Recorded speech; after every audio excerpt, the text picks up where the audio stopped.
الحمد لله وكفى والصلاة والسلام على محمد المصطفى وعلى آله وصحبه وبعد. ബഹുമാന്യരായ സഹോദരങ്ങളെ, ഉംറയുമായി ബന്ധപ്പെട്ട വിധിവിലക്കുകളാണ് കഴിഞ്ഞ 2 ദർസുകളിൽ നാം പഠിച്ചത്. അതിൻ്റെ പൂർത്തീകരണമാണ് ഇൻഷാ അല്ലാഹ് ഇന്നത്തെ ദർസിൽ പറയാൻ ഉദ്ദേശിക്കുന്നത്. അല്ലാഹു സുബ്ഹാനഹു വ തആല കാര്യങ്ങൾ നല്ല നിലയിൽ കേൾക്കുവാനും അത് ജീവിതത്തിൽ അമലിൽ കൊണ്ടുവരുവാനും നമുക്കേവർക്കും തൗഫീഖ് നൽകി അനുഗ്രഹിക്കുമാറാകട്ടെ. ആദ്യമായി സൂചിപ്പിക്കാനുള്ള ഒരു കാര്യം, കഴിഞ്ഞ ദർസിൽ നാം പറഞ്ഞ 1-2 വിഷയങ്ങളിൽ പേരുകളിൽ ചില അബദ്ധങ്ങൾ സംഭവിച്ചിരുന്നു. അതിലൊന്ന്, ഞാൻ ആദ്യം മുറാജഅയുടെ പ്രാധാന്യം പറയുന്ന സമയത്ത് മഹാനായ അബ്ദുല്ലാഹി ഇബ്നു അബ്ബാസ് റളിയല്ലാഹു അൻഹു സഹാബികളുടെ വീടുകളിലേക്ക് പോവുകയും അങ്ങനെ ആ സഹാബികളുടെ അരികിൽ നിന്ന് അവർ ഉറക്കിൽ നിന്ന് ഉണരുന്നതുവരെ കാത്തിരിക്കുകയും ചെയ്യാറുണ്ട് എന്ന് പറഞ്ഞിരുന്നു. അന്ന് ഞാൻ പറഞ്ഞു, ഇബ്നു അബ്ബാസ് റളിയല്ലാഹു അൻഹു ചെന്ന ആ സഹാബിയുടെ പേര് എൻ്റെ ഓർമ്മയിൽ അബ്ദുല്ലാഹി ഇബ്നു ഉനൈസ് എന്ന് ഞാൻ പറഞ്ഞിരുന്നു. അതന്നേ ഞാൻ സംസാരിക്കുമ്പോൾ പറഞ്ഞിരുന്നു, അങ്ങനെയാണ് ഓർമ്മയിലുള്ളത് എന്ന്. അത് ശരിയല്ല, മറിച്ച് ജാബിർ ബിൻ അബ്ദുല്ലാ റളിയല്ലാഹു അൻഹു ആണ് അബ്ദുല്ലാഹി ഇബ്നു ഉനൈസിന്റെ അരികിലേക്ക് പോയത്. ഇബ്നു അബ്ബാസ് റളിയല്ലാഹു അൻഹു മദീനയിലുള്ള മറ്റു സഹാബികളുടെ അരികിലേക്കായിരുന്നു പോയത്. ഇബ്നു അബ്ബാസ് റളിയല്ലാഹു അൻഹു പോയത് അബ്ദുല്ലാഹി ഇബ്നു ഉനൈസിന്റെ അരികിലേക്കല്ല. ചില കിതാബുകളിൽ ഉബയ്യ് ഇബ്നു കഅബ് റളിയല്ലാഹു അൻഹുവിന്റെ അരികിലേക്കാണ് പഠിക്കാൻ വേണ്ടി പോയത് എന്ന് കാണാം. മറ്റൊരു കാര്യം, ഇഹ്റാമിന് സുന്നത്തായി അല്ലെങ്കിൽ ഇഹ്റാമിന്റെ മുസ്തഹബാത്തുകളിൽ നാം പറഞ്ഞൊരു കാര്യമാണ് ഇഹ്റാമിന് വേണ്ടി കുളിക്കുക എന്നുള്ളത്, അല്ലേ? നിങ്ങൾക്ക് ഓർമ്മയുണ്ടാവും, ഇഹ്റാമിന് വേണ്ടി കുളിക്കുക. അതിന്റെ തെളിവായി നാം സൂചിപ്പിച്ചത് അസ്മാ ബിൻത് ഉമൈസ് റളിയല്ലാഹു അൻഹ നബി സല്ലല്ലാഹു അലൈഹി വസല്ലമ തങ്ങളുടെ കൂടെ ഹജ്ജിന് പോകുമ്പോൾ ദുൽ ഹുലൈഫയിൽ വെച്ച് അവർ പ്രസവിക്കുകയും അവർക്ക് പ്രസവരക്തം വരികയും ചെയ്തു. അതിനെ തുടർന്ന് അവർ നബി സല്ലല്ലാഹു അലൈഹി വസല്ലമ തങ്ങളോട് ഞാൻ എന്ത് ചെയ്യണം എന്ന് ചോദിച്ചപ്പോൾ അവിടുന്ന് അവരോട് കുളിക്കാൻ വേണ്ടി ആവശ്യപ്പെട്ടു, അല്ലെങ്കിൽ കുളിക്കാൻ വേണ്ടി നിർദ്ദേശം നൽകി. ഇതിനെ കുറിച്ച് പറയുന്നതിനിടയിൽ അസ്മാ ബിൻത് ഉമൈസ് റളിയല്ലാഹു അൻഹ ആരാണ് എന്ന് ഞാൻ ചോദിച്ചിരുന്നു. അപ്പോൾ അന്ന് തന്നെ ഒരു സഹോദരൻ മറുപടി പറഞ്ഞു, അവർ അബൂബക്കർ സിദ്ദീഖ് റളിയല്ലാഹു അൻഹുവിന്റെ ഭാര്യയാണ്. അന്ന് എനിക്ക് അബദ്ധം സംഭവിക്കുകയും ഞാൻ പറഞ്ഞു അസ്മാ ബിൻത് ഉമൈസ് അബൂബക്കർ റളിയല്ലാഹു അൻഹുവിന്റെ മകളാണ്. അത് അബൂബക്കർ റളിയല്ലാഹു അൻഹുവിന്റെ ഭാര്യയാണ്. മറ്റേത് അസ്മാ ബിൻത് അബീബക്കറാണ്. രണ്ടാളുടെയും പേര് അസ്മാ എന്നാണ്. മറ്റേത് അസ്മാ ബിൻത് അബീബക്കറാണ്. അസ്മാ ബിൻത് ഉമൈസ് എന്നുള്ളത് അബൂബക്കർ സിദ്ദീഖ് റളിയല്ലാഹു അൻഹുവിന്റെ ഭാര്യയാണ്. അന്നവർ പ്രസവിച്ച ആ കുട്ടിയുടെ പേര് നബി സല്ലല്ലാഹു അലൈഹി വസല്ലമ ഹജ്ജിന് പോകുമ്പോൾ ദുൽ ഹുലൈഫയിൽ വെച്ച് അവർ പ്രസവിച്ച ആ കുട്ടിയുടെ പേര് മുഹമ്മദ് ഇബ്നു അബീബക്കർ എന്നാണ്. മുഹമ്മദ് ഇബ്നു അബീബക്കർ എന്നാണ് ആ കുട്ടിയുടെ പേര്. മൂന്നാമത്തെ ഒരു കാര്യം, കഴിഞ്ഞ ദർസിൽ അവസാനത്ത് ചില ചോദ്യോത്തരങ്ങൾ വന്ന സമയത്ത് സ്ത്രീകൾ മുന്നിലൂടെ നടന്നാൽ നിസ്കാരം ബാത്തലാകുന്നതിനെ കുറിച്ച് ചോദിച്ചിരുന്നു. ഞാൻ പറഞ്ഞു നിസ്കാരം ബാത്തലാകും. അതാണ് ഹദീസുകൾ മനസ്സിലാക്കി തരുന്നത്. പ്രത്യേകിച്ച് നിസ്കാരം മാറ്റി നിസ്കരിക്കണം എന്ന റിവായത്ത് വന്നിട്ടുണ്ട്. അത് ഞാനന്ന് സൂചിപ്പിച്ചിരുന്നു. അന്ന് ഞാൻ പറഞ്ഞത് അബ്ദുല്ലാഹി ഇബ്നു ഉമർ റളിയല്ലാഹു അൻഹുവിൽ നിന്ന് അങ്ങനെ വന്നു എന്നാണ്. വാസ്തവത്തിൽ അബൂദർ അൽ ഗിഫാരി റളിയല്ലാഹു അൻഹുവിൽ നിന്നാണ് ആ റിവായത്ത് വന്നിട്ടുള്ളത്. ആ സഹാബിയുടെ പേരിൽ വ്യത്യാസം, അതല്ല എങ്കിൽ മസ്അല ഒന്ന് തന്നെയാണ്. അബൂദർ അൽ ഗിഫാരി റളിയല്ലാഹു അൻഹുവിൽ നിന്ന് ഇമാം ഇബ്നു ഖുസൈമ റഹിമഹുള്ളയാണ് അത് സൂചിപ്പിച്ചിട്ടുള്ളത്. ഇതാണ് കഴിഞ്ഞ ദർസിൽ സംഭവിച്ച ചില കാര്യങ്ങളെക്കുറിച്ച് സൂചിപ്പിക്കാൻ ഉദ്ദേശിച്ചിരുന്നത്. അടുത്ത ഒരു വിഷയം, ബാറക്കല്ലാഹു ഫീക്കും, കഴിഞ്ഞ ദർസിൽ നാം പറഞ്ഞിരിക്കുന്ന ചില കാര്യങ്ങളെക്കുറിച്ച് ഇൻഷാ അല്ലാഹ് പെട്ടെന്ന് നമുക്ക് മുറാജഅ ചെയ്യാം. വളരെ പെട്ടെന്ന്, ചുരുങ്ങിയ ഒരു 10 മിനിറ്റ് സമയം കൊണ്ട്. കഴിഞ്ഞ ദർസിൽ നമ്മൾ കുറച്ചധികം സമയമെടുത്ത് മുറാജഅ ചെയ്തിരുന്നു. എല്ലാ തവണയും അങ്ങനെ നാം എടുത്താൽ നമ്മുടെ ദർസ് നീങ്ങുകയില്ല. അതുകൊണ്ട് ഇത്തവണ പെട്ടെന്ന് ചില കാര്യങ്ങൾ പറയാം. അടുത്ത ദർസിൽ അല്ലെങ്കിൽ ഒരു ദർസ് അതിനായി മാറ്റിവെച്ച് എല്ലാം മുറാജഅ ചെയ്യുകയും ഞാൻ മുമ്പ് സൂചിപ്പിച്ചതുപോലെ നമുക്കൊരു എക്സാം നടത്തുകയും ചെയ്യാം. അല്ലാഹു സുബ്ഹാനഹു വ തആല അവന്റെ വജ്ഹ് ഉദ്ദേശിച്ചുകൊണ്ട് പഠിക്കാൻ നമുക്കേവർക്കും തൗഫീഖ് നൽകി അനുഗ്രഹിക്കുമാറാകട്ടെ. കഴിഞ്ഞ ദർസിൽ നാം പറഞ്ഞിരിക്കുന്ന ചില കാര്യങ്ങൾ, ഒന്നാമത്തേത് ഉംറ വാജിബാണോ അല്ലേ എന്ന മസലയിൽ സഹാബത്തിനിടയിലുള്ള അഭിപ്രായ വ്യത്യാസങ്ങളെ കുറിച്ച് നമ്മൾ പറഞ്ഞിരുന്നു, അല്ലേ? ഉംറ വാജിബാണോ അല്ലേ? ഭൂരിപക്ഷം സഹാബത്തിന്റെ അഭിപ്രായം എന്താണ്? വാജിബാണ്. ഭൂരിപക്ഷം വാജിബല്ല എന്നൊരു അഭിപ്രായം വന്നിരിക്കുന്നത് ഏത് സഹാബിയിൽ നിന്നാണ്? ഇബ്നു മസ്ഊദ് റളിയല്ലാഹു അൻഹുവിൽ നിന്നാണ് അത്തരത്തിലൊരു അഭിപ്രായം വന്നത്. അതിൽ അഭിപ്രായ വ്യത്യാസവുമുണ്ട്. ഇബ്നു മസ്ഊദിൽ നിന്ന് സ്ഥിരപ്പെട്ടിട്ടുണ്ടോ ഇല്ലയോ? അപ്രകാരം നാം പഠിച്ച മറ്റൊരു മസ്അലയാണ്, എത്ര മീഖാത്തുകളാണുള്ളത്? 5. അതിൽ എത്ര മീഖാത്തുകളാണ് നബി സല്ലല്ലാഹു അലൈഹി വസല്ലമ പഠിപ്പിച്ചു എന്നതിൽ തർക്കമില്ലാത്തത്? അഹ്സൻതും. ഏത് മീഖാത്താണ് അഭിപ്രായ വ്യത്യാസമുള്ളത്? ദാതു ഇറഖ്. അഫ്ളൻ, അഹ്സൻത്. ദാതു ഇറഖിലാണ് അഭിപ്രായ വ്യത്യാസമുള്ളത്. അത് നബി സല്ലല്ലാഹു അലൈഹി വസല്ലമ പഠിപ്പിച്ചതാണ് എന്നൊരു അഭിപ്രായമുണ്ട്. മറ്റൊരു അഭിപ്രായം എന്താണ്? ഉമർ റളിയല്ലാഹു അൻഹു നിശ്ചയിച്ച മീഖാത്താണ് എന്നും അഭിപ്രായമുണ്ട്. അതുപോലെ തന്നെ കഴിഞ്ഞ ദർസിൽ നാം പറഞ്ഞ ഒരു കാര്യമാണ് യാത്രയുടെ ആദാബുകൾ ശ്രദ്ധിക്കുക എന്നത്. അതിൽ നബി സല്ലല്ലാഹു അലൈഹി വസല്ലം അധിക യാത്രകളും ഏത് ദിവസമാണ് നടത്താറുള്ളത്? വ്യാഴാഴ്ച ദിവസത്തിലാണ് അധിക യാത്രകളും നബി സല്ലല്ലാഹു അലൈഹി വസല്ലം നടത്തിയിട്ടുള്ളത്. അതുപോലെ തന്നെ ബാറക്കല്ലാഹു ഫീക്കും, ഉംറക്ക് എത്ര അർക്കാനുകളാണ്? 3 ഏതൊക്കെയാണ്? ഇഹ്റാം, സഈ. എത്ര വാജിബുകളാണ്? 2 ഏതൊക്കെയാണ്? അൽ ഇഹ്റാമു മിനൽ മീഖാത്ത്, മീഖാത്തിൽ വെച്ച് അല്ലെങ്കിൽ അതിനു മുമ്പ് ഇഹ്റാം ചെയ്യുക. രണ്ടാമത്തേത് മുടി മുറിക്കുകയോ വെട്ടുകയോ ചെയ്യുക. ഇതാണ് വാജിബാത്തുകൾ. ബാക്കിയുള്ള കാര്യങ്ങളൊക്കെ സുന്നത്തുകളാണ്. പിന്നെ ഇഹ്റാമിനെ കുറിച്ച് പറഞ്ഞപ്പോൾ നാം സൂചിപ്പിച്ചു, മീഖാത്ത് എത്തുന്നതിന് മുമ്പ് ഇഹ്റാം ചെയ്യുന്നതിന്റെ ഹുക്ം എന്താ? കറാഹത്താണ്. അപ്പോൾ ആവശ്യമുണ്ടെങ്കിൽ അനുവദനീയാണ്. ഏത് സ്വഹാബിയാണ് അങ്ങനെ ചെയ്തിട്ടുള്ളത്? അഹ്സൻത്, ബറകല്ലാഹു ഫീക്. ഇബ്നു ഉമർ റളിയല്ലാഹു അൻഹു. എവിടെ വെച്ചാണ് ചെയ്തത്? ബൈത്തുൽ മഖ്ദിസിൽ വെച്ച് ഇബ്നു ഉമർ റളിയല്ലാഹു അൻഹു ഇഹ്റാം ചെയ്തതായി സ്ഥിരപ്പെട്ടു വന്നിട്ടുണ്ട്. അപ്രകാരം തന്നെ മീഖാത്തിൽ നിന്ന് അല്ലെങ്കിൽ മീഖാത്ത് വിട്ടുപോകുന്നതിന് മുമ്പ് ഇഹ്റാം ചെയ്യാതിരുന്നാൽ അവന് പ്രായശ്ചിത്തം നൽകണം. എന്താണ് പ്രായശ്ചിത്തം? അറുത്ത് വിതരണം ചെയ്യണം. അതേത് സഹാബിയാണ് പറഞ്ഞത്? അബ്ദുല്ലാഹി ഇബ്നു അബ്ബാസ് റളിയല്ലാഹു അൻഹുമ. തയ്യിബ്.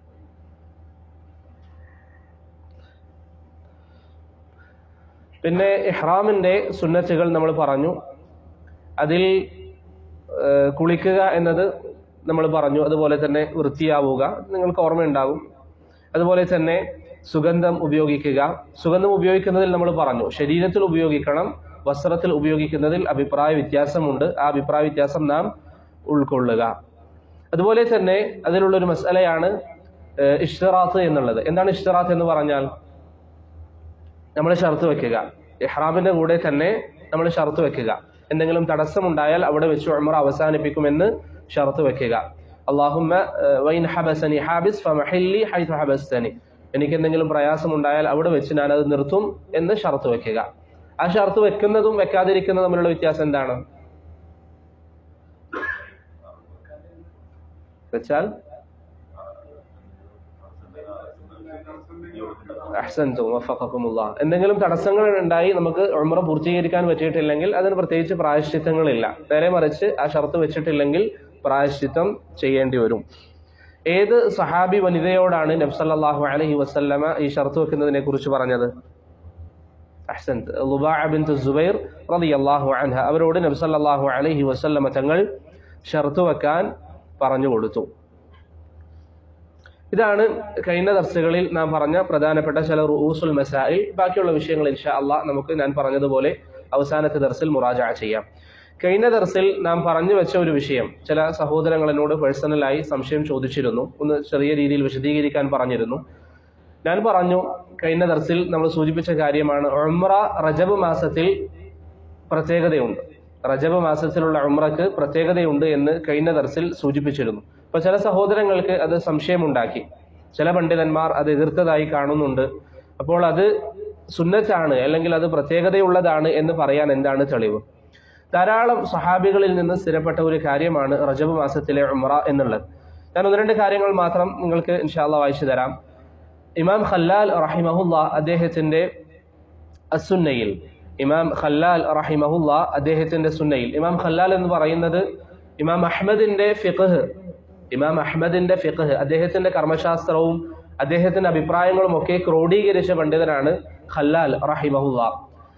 ഖതീബ് അൽ ബഗ്ദാദി റഹിമഹുല്ല പറയുന്നത് പോലെ ഇമാം അഹ്മദിന്റെ ഇൽമ് തേടി അന്വേഷിച്ച് യാത്ര നടത്തുകയും അത് ക്രോഡീകരിക്കുകയും ചെയ്ത പണ്ഡിതൻ അദ്ദേഹം ഖല്ലാലാണ്. അദ്ദേഹത്തിനൊരു കിതാബുണ്ട്, ഫളായിലു ഷഹ്രി റജബ് എന്ന് പറഞ്ഞിട്ട്. റജബ് മാസത്തിലെ ശ്രേഷ്ഠതകൾ എന്ന് പറയുന്ന ഒരു ഗ്രന്ഥം അദ്ദേഹത്തിനുണ്ട്. അതിൽ സാലിം ഇബ്നു അബ്ദുല്ലാഹ് ഇബ്നു ഉമർ റളിയല്ലാഹു അൻഹുവിൽ നിന്ന് ഉദ്ധരിക്കുന്ന ഒരു അസർ കാണാം. ആരാണ് സാലിം ഇബ്നു അബ്ദുല്ലാഹ് ഇബ്നു ഉമർ? ഇബ്നു ഉമറിന്റെ മകൻ. ഇബ്നു ഉമറിന്റെ മകൻ. അദ്ദേഹത്തിന്റെ പ്രത്യേകത എന്താണ്? മദീനയിൽ ഇമാം മാലിക്കിന്റെ കാലഘട്ടത്തിൽ 7 അല്ലെങ്കിൽ താബിഈങ്ങളുടെ കാലഘട്ടത്തിൽ 7 ഫുഖഹാക്കൾ ഉണ്ടായിരുന്നു. 7 വലിയ പണ്ഡിതന്മാർ. അവരുടെ ഫത്വകൾ ആളുകൾ എല്ലാവരും അംഗീകരിച്ചിരുന്നു. അൽ ഫുഖഹാ ഉസ്സബഅ എന്ന് പറയും. അത് നിങ്ങൾ ആ ഒരു ഇസ്തിലാഹ് പൊതുവെ പണ്ഡിതന്മാരൊക്കെ പറയുന്നതാണ്. ഈ 7 പണ്ഡിതന്മാർ, ഇപ്പൊ നമ്മൾ സഹാബത്തിനിടയിൽ 4 അബ്ദുള്ളമാർ എന്ന് പറയാറുണ്ട്. അതുപോലെ തന്നെ താബിഈങ്ങൾക്കിടയിൽ 7 ഫുഖഹാക്കൾ എന്ന് പറയുന്ന അവരുടെ കൂട്ടത്തിലെ ഉലമാക്കളുണ്ട്. അതിൽപ്പെട്ട ഒരാളാണ് സാലിം ബിൻ അബ്ദുല്ലാഹ് ഇബ്നു ഉമർ. ഇബ്നു ഉമർ റളിയല്ലാഹു അൻഹുവിന്റെ മകൻ, ഉമർ ബിൻ അൽ ഖത്താബിന്റെ പേരക്കുട്ടി. അദ്ദേഹം പറയാണ്, കാന ഇബ്നു ഉമർ, മകൻ പറയാണ് വാപ്പയെ കുറിച്ച്, കാന ഇബ്നു ഉമർ യുഅ്ജിബുഹു അൻ യഅ്തമിറ ഫീ റജബ്. ഉമർ ബിൻ അൽ ഖത്താബ് റളിയല്ലാഹു അൻഹു റജബ് മാസത്തിൽ ഉംറ ചെയ്യുന്നത് ഇഷ്ടപ്പെട്ടിരുന്നു. അബ്ദുല്ലാഹി ബിൻ ഉമർ റളിയല്ലാഹു അൻഹുവിന്, അബ്ദുല്ലാഹി ബിൻ ഉമറിന് റജബ് മാസത്തിൽ ഉംറ ചെയ്യുന്നത് ഇഷ്ടമാണ് എന്ന് സാലിം ഇബ്നു അബ്ദുല്ലാഹി ബിൻ ഉമർ റഹിമഹുല്ല പറയുന്നതായി ഖല്ലാൽ അദ്ദേഹത്തിന്റെ ഫളായിലു ഷഹ്രി റജബ് എന്ന കിതാബിൽ ഉദ്ധരിക്കുന്നതായി നമുക്ക് കാണാം. അപ്പോൾ ഇബ്നു ഉമർ റളിയല്ലാഹു അൻഹു ആ മാസത്തിൽ, റജബ് മാസത്തിൽ ഉംറ ചെയ്യുന്നതിന് ശ്രേഷ്ഠത കണ്ടിരുന്നു. അതുപോലെ തന്നെ സഈദ് ഇബ്നുൽ മുസയ്യിബ് റഹിമഹുല്ല പറയാണ്, وكانت عائشة رضي الله عنها تعتمر من المدينة في رجب. ആയിഷ റളിയല്ലാഹു അൻഹ റജബ് മാസത്തിൽ മദീനയിൽ നിന്ന് ഉംറയ്ക്ക് വേണ്ടി പോകാറുണ്ടായിരുന്നു എന്ന് സഈദ് ഇബ്നു മുസയ്യിബ് റഹിമഹുല്ല പറയുന്നതായി ഇമാം ഇബ്നു അബി ഷൈബ അദ്ദേഹത്തിന്റെ മുസന്നഫിലും അബ്ദുല്ലാഹ് ഇബ്നു വഹബ് അദ്ദേഹത്തിന്റെ ജാമിഇലും ഉദ്ധരിച്ചതായി നമുക്ക് കാണാം. അബ്ദുല്ലാഹ് ഇബ്നു വഹബ് അദ്ദേഹത്തിന്റെ ജാമിഇലും ഉദ്ധരിച്ചതായി കാണാം.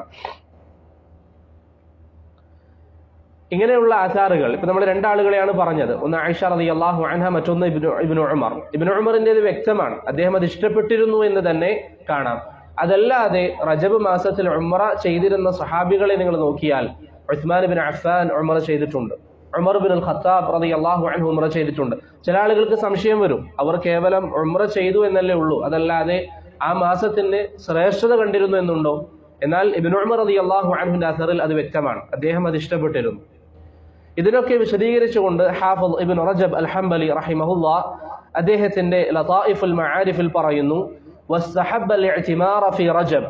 റജബ് മാസത്തിൽ ഉംറ ചെയ്യുന്നത് ഇഷ്ടപ്പെട്ടിരുന്നു ഉമർ ഇബ്നുൽ ഖത്താബ് വഗൈറു. ഉമർ റളിയല്ലാഹു അൻഹു മറ്റ് സഹാബികളും അത് ഇഷ്ടപ്പെട്ടിരുന്നു എന്ന് ഹാഫിദ് ഇബ്നു റജബ് അൽ ഹംബലി അദ്ദേഹത്തിന്റെ ലതായിഫുൽ മആരിഫിൽ പറയുന്നതായി നമുക്ക് കാണാം.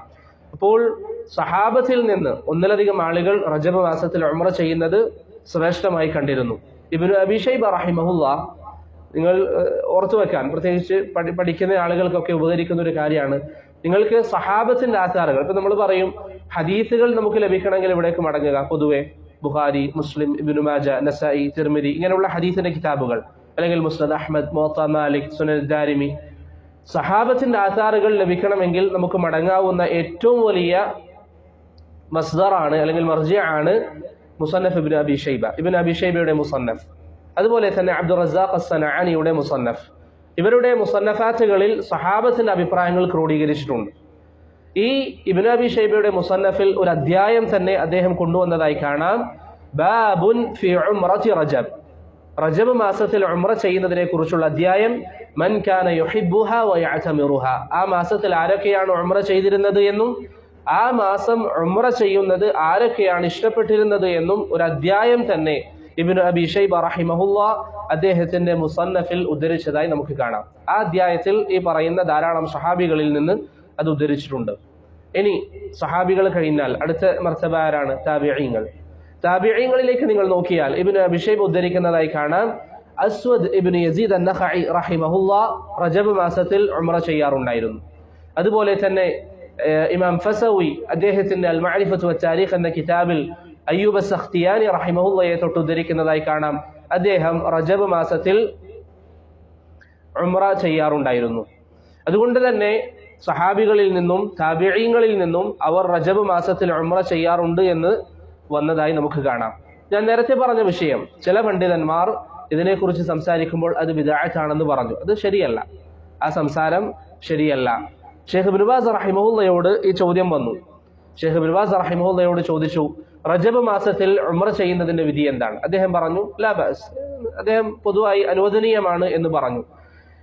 ശേഷം അദ്ദേഹം പറഞ്ഞു, നബി സല്ലല്ലാഹു സഹാബികളിൽ നിന്ന് പല ആളുകളും അങ്ങനെ ചെയ്തതായി സ്ഥിരപ്പെട്ടു വന്നിട്ടുണ്ട്. ശേഷം അദ്ദേഹത്തോട് ചോദിക്കപ്പെട്ടു ബുലൂഗുൽ മറാമിന്റെ ദർസിൽ, മൻ യഖൂലു ബിബിദ്അയ്യതിഹ, അത് ബിദ്അത്താണെന്ന് പറയുന്നവരെ കുറിച്ച് എന്താണ് അഭിപ്രായം? അദ്ദേഹം പറഞ്ഞു ലാ ലാ മു സഹീഹ്, അത് ശരിയല്ല എന്ന് അദ്ദേഹം പറഞ്ഞു. ശേഷം പറഞ്ഞു, ഹദീസ് ഇബ്നു ഉമർ മഅറൂഫുൻ വസാബിത്, ഇബ്നു റജബ് ദക്കറഹ അനി സലഫ്, സഹാബികളിൽ നിന്ന് അത്തരത്തിലുള്ള ആധാറുകൾ വന്നിട്ടുണ്ട്, സലഫുകളിൽ നിന്ന് വന്നിട്ടുണ്ട്. ഇബ്നു റജബ് അൽ ഹംബലി റഹിമഹുല്ലാ അത് സൂചിപ്പിക്കുകയും ചെയ്തിട്ടുണ്ട് എന്ന് ഇമാം ഇബ്നു ബാസ് റഹിമഹുല്ലാ പറഞ്ഞതായി നമുക്ക് കാണാവുന്നതാണ്. ഇബ്നു ബാസ് റഹിമഹുല്ലാ പറഞ്ഞു. അതുകൊണ്ട് തന്നെ റജബ് മാസത്തിലെ ഉംറ സഹാബികളിൽ നിന്ന് സ്ഥിരപ്പെട്ടതാണ്, താബിഈങ്ങളിൽ നിന്ന് സ്ഥിരപ്പെട്ടു വന്നതാണ്. അവരാരും തന്നെ അതിനെ എതിർത്തതായി എവിടെയും സ്ഥിരപ്പെട്ടു വന്നിട്ടില്ല. അതുകൊണ്ട് അല്ലാഹു അലം സഹാബത്തിന്റെ പ്രവർത്തനം നമുക്ക് എന്താണ്? തെളിവാണ്. നമ്മൾ പറഞ്ഞു വമൻ യുശാഖിഖിർ റസൂൽ ഫഇൻ ആമനൂ ബിമിസ്ലി മാ ആമൻതും ബി, സഹാബത്തിന്റെ ഫഹ്മ് നമുക്ക് തെളിവാണ്. അതുപോലെ തന്നെ മറ്റൊരു മസ്അല കഴിഞ്ഞ ദർസിൽ നാം ചെറിയ രീതിയിൽ പറഞ്ഞിരുന്നു, എപ്പോഴാണ് തൽബിയത്ത് നിർത്തേണ്ടത്? എപ്പോഴാണ് തൽബിയത്ത് നിർത്തേണ്ടത്? രണ്ട് അഭിപ്രായങ്ങളാണ് നമ്മൾ പറഞ്ഞതല്ലേ. ഏതൊക്കെയാണ്? ഒന്ന് മക്കയിലെത്തിയാൽ, രണ്ടാമത്തേത് തവാഫ് ആരംഭിച്ചാൽ. തവാഫ് ആരംഭിച്ചാൽ എന്നുള്ളത് ഏത് സഹാബിയിൽ നിന്ന് വന്നതാണ്? അബ്ദുല്ലാഹി ബിൻ അബ്ബാസ് റളിയല്ലാഹു അൻഹുവിൽ നിന്ന് ഇമാം ദാറഖുത്നിയും ബൈഹഖിയും ഉദ്ധരിക്കുന്ന അഥറിൽ തവാഫ് ആരംഭിച്ചാലാണ് നിർത്തേണ്ടത് എന്ന് വന്നിട്ടുണ്ട്. അതാണ് നല്ലൊരു വിഭാഗം പണ്ഡിതന്മാരുടെ അഭിപ്രായമായി ഇമാം തിർമിദി റഹിമഹുല്ലാ ഉദ്ധരിക്കുന്നത്. രണ്ടാമത്തെ അഭിപ്രായം, ഹറമിലെത്തിയാൽ, മക്കയിലേക്ക് അല്ലെങ്കിൽ ഹറമിന്റെ പരിസരത്തേക്ക് പരിധിയിലേക്ക് എത്തിയാൽ തൽബിയത്ത് നിർത്തുക. അതാണ് ഇമാം ബുഖാരിയും മുസ്ലിമും അബ്ദുല്ലാഹി ബിൻ ഉമർ റളിയല്ലാഹു അൻഹുവിന്റെ പ്രവർത്തനത്തിൽ നിന്ന് ഉദ്ധരിച്ചിട്ടുള്ളത്. ഇബ്നു ഖുസൈമ റഹിമഹുല്ലാ ഉദ്ധരിക്കുന്ന അസറിൽ കാണാം, ഇദാ ദഖലൽ ഉറൂഷ ഖതഅ തൽബിയ, മക്കയുടെ വീടുകളുള്ള പരിസരത്തേക്ക് എത്തിയാൽ അദ്ദേഹം തൽബിയത്ത് നിർത്തുമായിരുന്നു. വീടുകൾ സ്ഥിതി ചെയ്യുന്ന പരിസരത്തെത്തിയാൽ അദ്ദേഹം തൽബിയത്ത് നിർത്തുമായിരുന്നു. അതിന് ചില പണ്ഡിതന്മാർ പറഞ്ഞിട്ടുള്ള കാരണം, ലബ്ബൈക് അല്ലാഹുമ്മ ലബ്ബൈക് എന്നാണ് നമ്മൾ തൽബിയത്ത് പറയുന്നത്. എന്താണ് അതിന്റെ അർത്ഥം? അല്ലാഹു എന്നിന്റെ വിളിക്കുക നാം ഉത്തരം നൽകിയിരിക്കുന്നു. അപ്പോൾ ഉത്തരം നൽകിക്കൊണ്ട് മക്കയിലേക്ക് എത്തി. അപ്പൊ എത്തിക്കഴിഞ്ഞതിന് ശേഷം പിന്നെ അത് പറയേണ്ടതില്ല എന്നതാണ് ഇബ്നു ഉമർ റളിയല്ലാഹു അൻഹുവിന്റെ അമലാണ് ശരി എന്ന് പറയുന്ന പണ്ഡിതന്മാർ സൂചിപ്പിക്കുന്നത്. മനസ്സിലായോ? അപ്പൊ സഹാബത്തിൽ നിന്ന് രണ്ട് രീതിയിൽ വന്നു. ഒന്ന് തവാഫ് തുടങ്ങുമ്പോൾ, രണ്ടാമത്തേത് മക്കയുടെ പരിധിയിലെത്തിയാൽ നിർത്തണം. ഇത് രണ്ടും സഹാബത്തിൽ നിന്ന് വന്നിരിക്കുന്നതാണ്. രണ്ടിനും അതിൻ്റെതായ തെളിവുണ്ട്. ഭൂരിപക്ഷം ഉലമാക്കളിലേക്ക് നിങ്ങൾ നോക്കിയാൽ അവർ അബ്ദുല്ലാഹി ബിൻ അബ്ബാസ് റളിയല്ലാഹു അൻഹുവിന്റെ അഭിപ്രായം സ്വീകരിച്ചവരാണ്. ഇമാം മാലിക് റഹിമഹുല്ലയിൽ നിന്ന് ഒരു വിശദീകരണം വന്നിട്ടുണ്ട്. ഇമാം മാലിക് റഹിമഹുല്ല പറഞ്ഞു, മീഖാത്തിൽ നിന്ന് ഇഹ്റാം ചെയ്തു വരുന്ന ആളുകളാണെങ്കിൽ അവർ ഇബ്നു ഉമറിന്റെ അസർ അനുസരിച്ചാണ് പ്രവർത്തിക്കേണ്ടത്. അഥവാ ഇപ്പൊ മദീനയിൽ നിന്ന് പോകുന്നു, ദുൽഹുലൈഫയിൽ നമ്മൾ തൽബിയത്ത് തുടങ്ങി, അല്ലെങ്കിൽ യലംലമിൽ വെച്ച് തൽബിയത്ത് തുടങ്ങി, ഏതെങ്കിലും മീഖാത്തിൽ വെച്ച് നമ്മൾ തൽബിയത്ത് തുടങ്ങി മക്കയിലേക്ക് പോവുകയാണെങ്കിൽ മക്ക എത്തിയാൽ തൽബിയത്ത് നിർത്തുക. ഇബ്നു ഉമർ റളിയല്ലാഹു അൻഹുവിന്റെ അസറിൽ വന്നതുപോലെ. ഇനി ഒരുവൻ, നമ്മൾ പറഞ്ഞു മക്കക്കാർ എവിടെ നിന്നാണ് ഇഹ്റാം ചെയ്യേണ്ടത്? ഹറമിന്റെ പരിധിക്ക് പുറത്തേക്ക് ഇറങ്ങുക. അപ്പൊ അവരെ സംബന്ധിച്ചിടത്തോളം അവർക്ക് തൽബിയത്തിന് ചുരുങ്ങിയ സമയം മാത്രമേ ഉള്ളൂ. കാരണം ഇപ്പൊ മസ്ജിദ് തൻഈമിൽ, മസ്ജിദ് ആയിഷ എന്നറിയപ്പെടുന്ന പള്ളിയിലേക്ക് പോയാണ് അവർ ഇഹ്റാം ചെയ്യുന്നതെങ്കിൽ അവർ അവിടെ വെച്ച് അവർക്ക് പിന്നെ തൽബിയത്ത് ചെല്ലാൻ സമയമില്ല. അങ്ങനെയുള്ള ആളുകൾ ഇബ്നു അബ്ബാസ് റളിയല്ലാഹു അൻഹുവിന്റെ അസർ അനുസരിച്ച് തവാഫ് തുടങ്ങുന്നത് വരെ തൽബിയത്ത് ചെല്ലുക എന്ന് ഇമാം മാലിക് റഹിമഹുല്ലാ വിശദീകരിച്ചതായി ഒരു വിശദീകരണം അദ്ദേഹത്തിന്റെ മുവത്തയിൽ നമുക്ക് കാണാവുന്നതാണ്. ഞാൻ പറഞ്ഞതിന്റെ ഉദ്ദേശം, സഹാബികളിൽ നിന്ന് രണ്ട് അഭിപ്രായങ്ങൾ വന്നിട്ടുണ്ട്. ഇമാം മാലിക് റഹിമഹുല്ലാ ഈ ഒരു വിശദീകരണവും നൽകിയിട്ടുണ്ട്. ഇതിലേതൊരു അഭിപ്രായം ഒരുവൻ സ്വീകരിക്കുകയാണെങ്കിലും അവന് അതിന്റെ വജുഹുണ്ട്. അല്ലാഹു അലം. ഇബ്നു അബ്ബാസ് റളിയല്ലാഹു അൻഹുവിന്റെ അഭിപ്രായമാണ് ധാരാളം ആളുകൾ സ്വീകരിച്ചിട്ടുള്ളത്. തയ്യം. ഇനി നമ്മുടെ ഇന്നത്തെ ദർസിന്റെ വിഷയങ്ങൾ നമ്മൾ അവസാനം പറഞ്ഞു നിർത്തിയത് മക്കയിൽ എത്തുന്നത് വരെയാണ് അല്ലെ.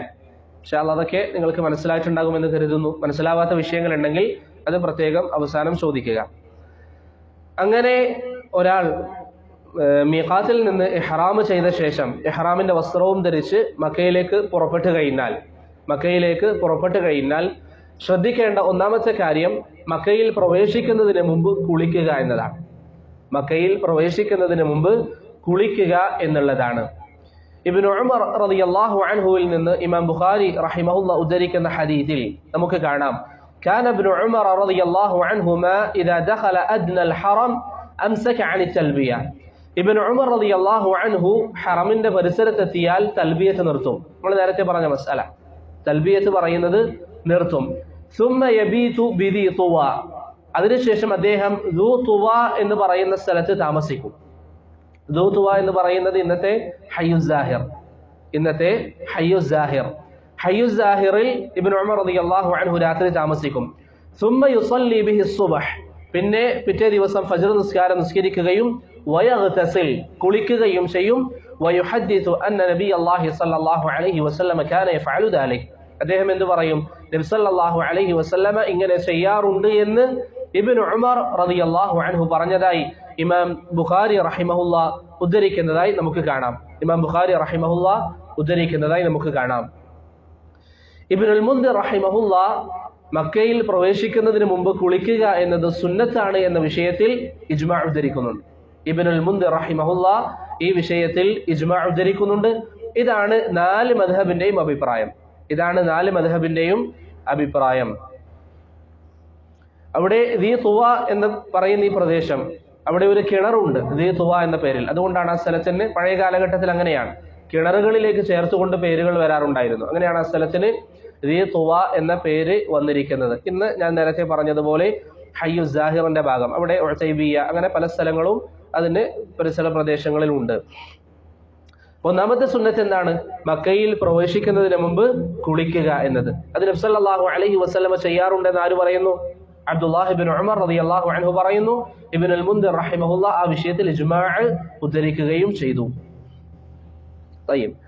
രണ്ടാമത്തെ സുന്നത്ത്, മക്കയിൽ പ്രവേശിക്കുമ്പോൾ ശ്രദ്ധിക്കേണ്ട രണ്ടാമത്തെ കാര്യം, മക്കയിൽ പ്രവേശിക്കുമ്പോൾ അതിൻ്റെ ഉയർന്ന ഭാഗത്തോടുകൂടി അല്ലെങ്കിൽ അതിൻ്റെ ഉയർന്ന ഭാഗങ്ങളിലൂടെ മക്കയിലേക്ക് പ്രവേശിക്കുകയും താഴ്ന്ന ഭാഗങ്ങളിലൂടെ മക്കയിൽ നിന്ന് പുറത്തേക്ക് വരികയും ചെയ്യുന്നതാണ് സുന്നത്ത്. എന്താണ് ഉയർന്ന ഭാഗവും താഴ്ന്ന ഭാഗവും കൊണ്ടുള്ള ഉദ്ദേശം? ഇബ്നു ഉമർ റളിയല്ലാഹു അൻഹു പറയാണ്, അന്ന റസൂലുള്ളാഹി സ്വല്ലല്ലാഹു അലൈഹി വസല്ലം ദഖല മക്കത മിൻ കദാ മിന സനിയത്തിൽ ഉലിയ.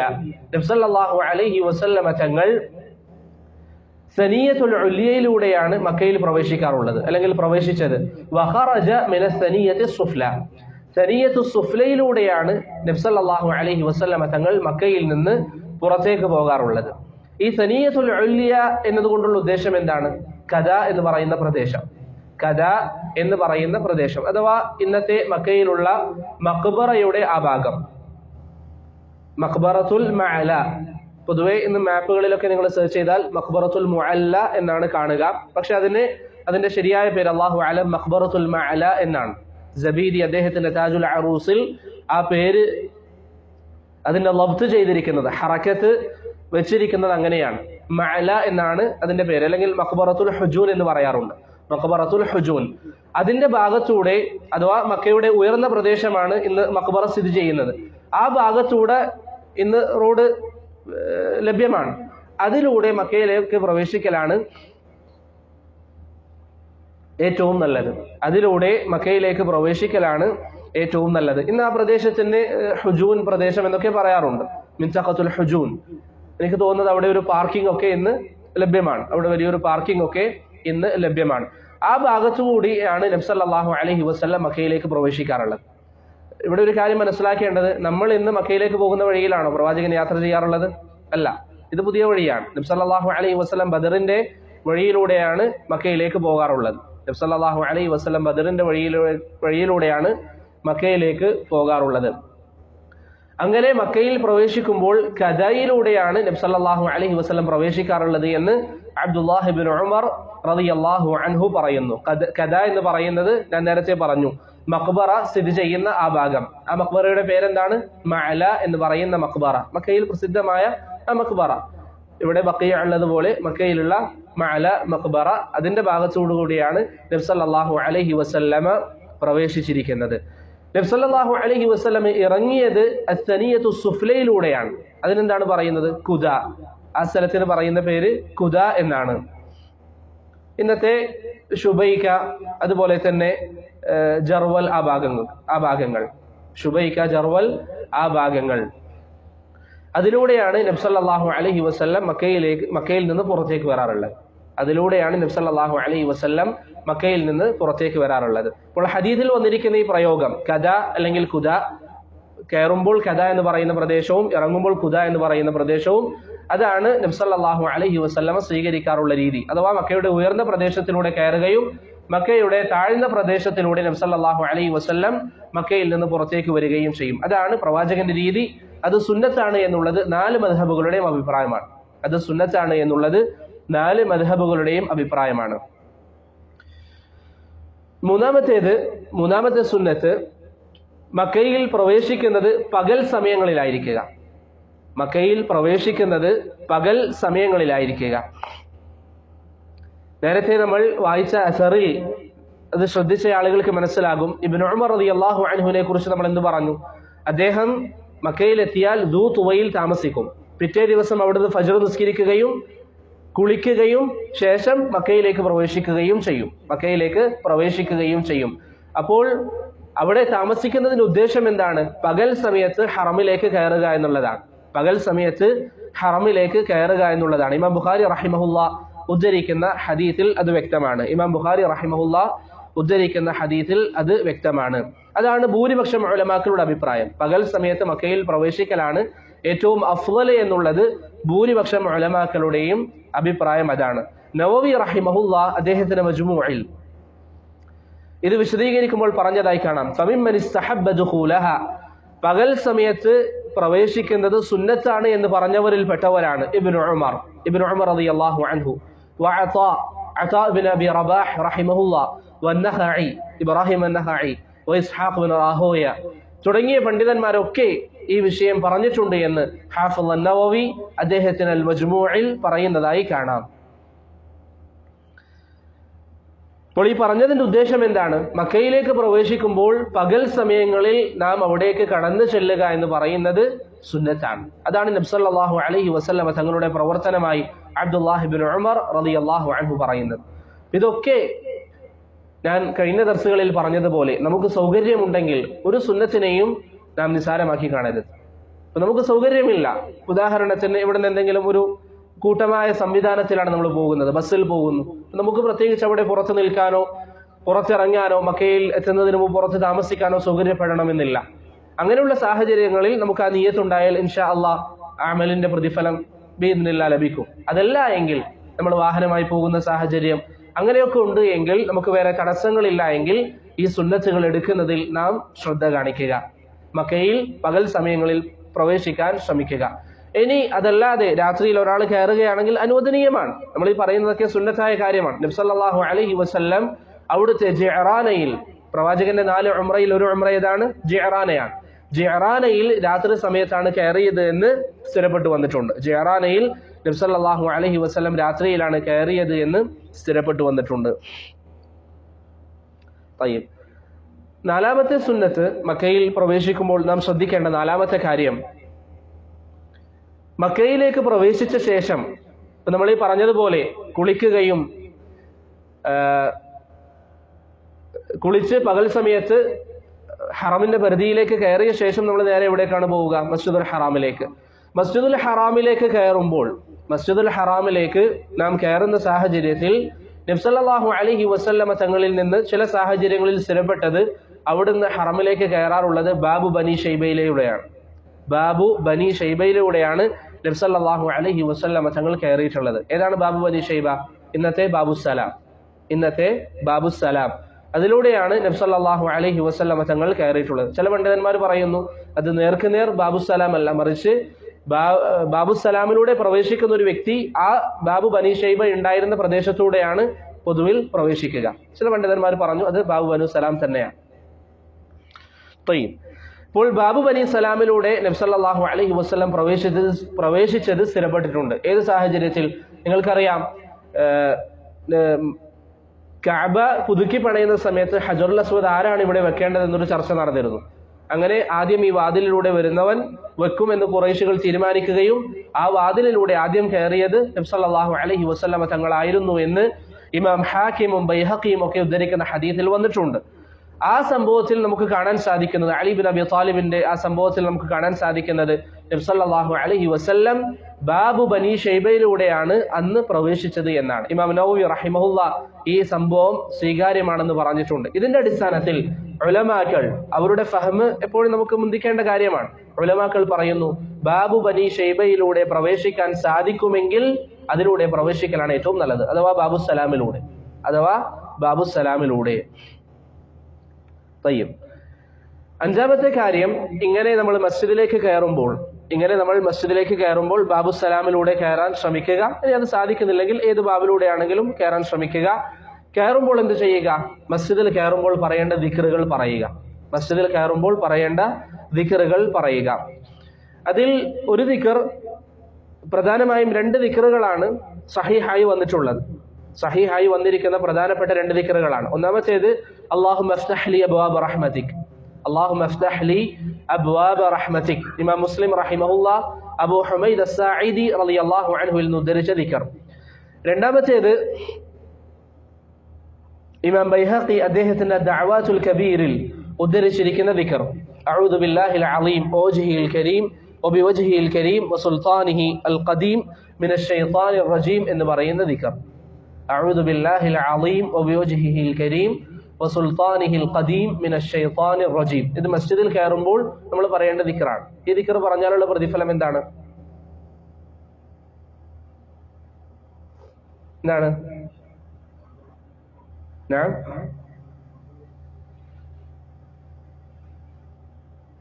ഏത് മസ്ജിദിൽ കയറുമ്പോഴും പറയൽ സുന്നത്താണ് ഈ ദിക്ർ. അഥവാ നമ്മൾ എല്ലാ ദിവസവും ചുരുങ്ങിയത് 5 തവണയെങ്കിലും ചെയ്യേണ്ട ഒരു അമൽ. നബി സല്ലല്ലാഹു അലൈഹി വസല്ലം പറയുന്നു, അങ്ങനെ ഒരുവൻ പറഞ്ഞാൽ പിശാച് പറയും ഹുഫിള മിന്നി സായിറൽ യൗം.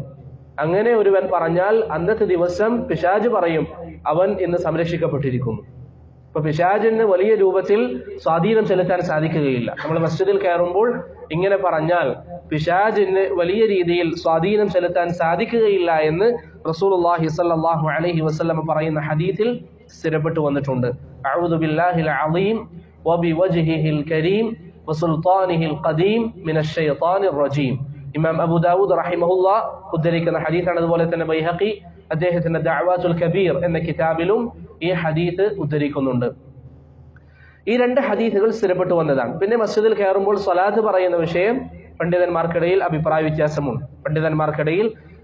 വ്യത്യാസമുണ്ട്. ഹാഫിദ് ഇബ്നു ഹജർ അദ്ദേഹത്തിന്റെ നതായിജിൽ അത് സ്വീകാര്യമാണെന്ന് പറഞ്ഞിട്ടുണ്ട്. ഷെയ്ഖ് അൽബാനിയും ഷെയ്ഖ് മുഖ്ബിലും ഒക്കെ അത് സ്വീകാര്യമാണെന്ന് പറഞ്ഞിട്ടുണ്ട്. ഒരാൾ അതനുസരിച്ച് അമൽ ചെയ്യുകയാണെങ്കിൽ അനുവദനീയമാണ്. മസ്ജിദിൽ കയറുമ്പോൾ സ്വലാത്ത് പറയുക എന്ന് പറയുന്ന വിഷയം ഇത് ഏത് മസ്ജിദിനും ബാധകമാണ്. അതുകൊണ്ട് നാളെ ഫജറിന് മസ്ജിദിലേക്ക് പോകുമ്പോൾ ഈ 2 ദിക്ർ നാം മറന്നു പോകരുത്. അല്ലാഹുമ്മ അഫ്തഹ് ലി അബ്വാബ റഹ്മതിക്, അതുപോലെ തന്നെ അഊദു ബില്ലാഹിൽ അളീം എന്ന് പറയുന്ന ദിക്ർ. അങ്ങനെ നിങ്ങൾ നാളെ പറഞ്ഞാൽ, അല്ലെങ്കിൽ ഒരു ദിവസത്തിൽ പറഞ്ഞാൽ, അന്നത്തെ ദിവസം പിശാചിൽ നിന്ന് നിങ്ങൾ സംരക്ഷിക്കപ്പെടും. ഇത് നബി സല്ലല്ലാഹു അലൈഹി വസല്ലം തങ്ങൾ നൽകുന്ന സന്തോഷ വാർത്തയാണ്. അതുകൊണ്ട് ബാറക്കല്ലാഹു ഫീക്കും, അമലുകളുടെ വിഷയത്തിൽ നാം കൂടുതൽ ശ്രദ്ധ ചെലുത്തുക.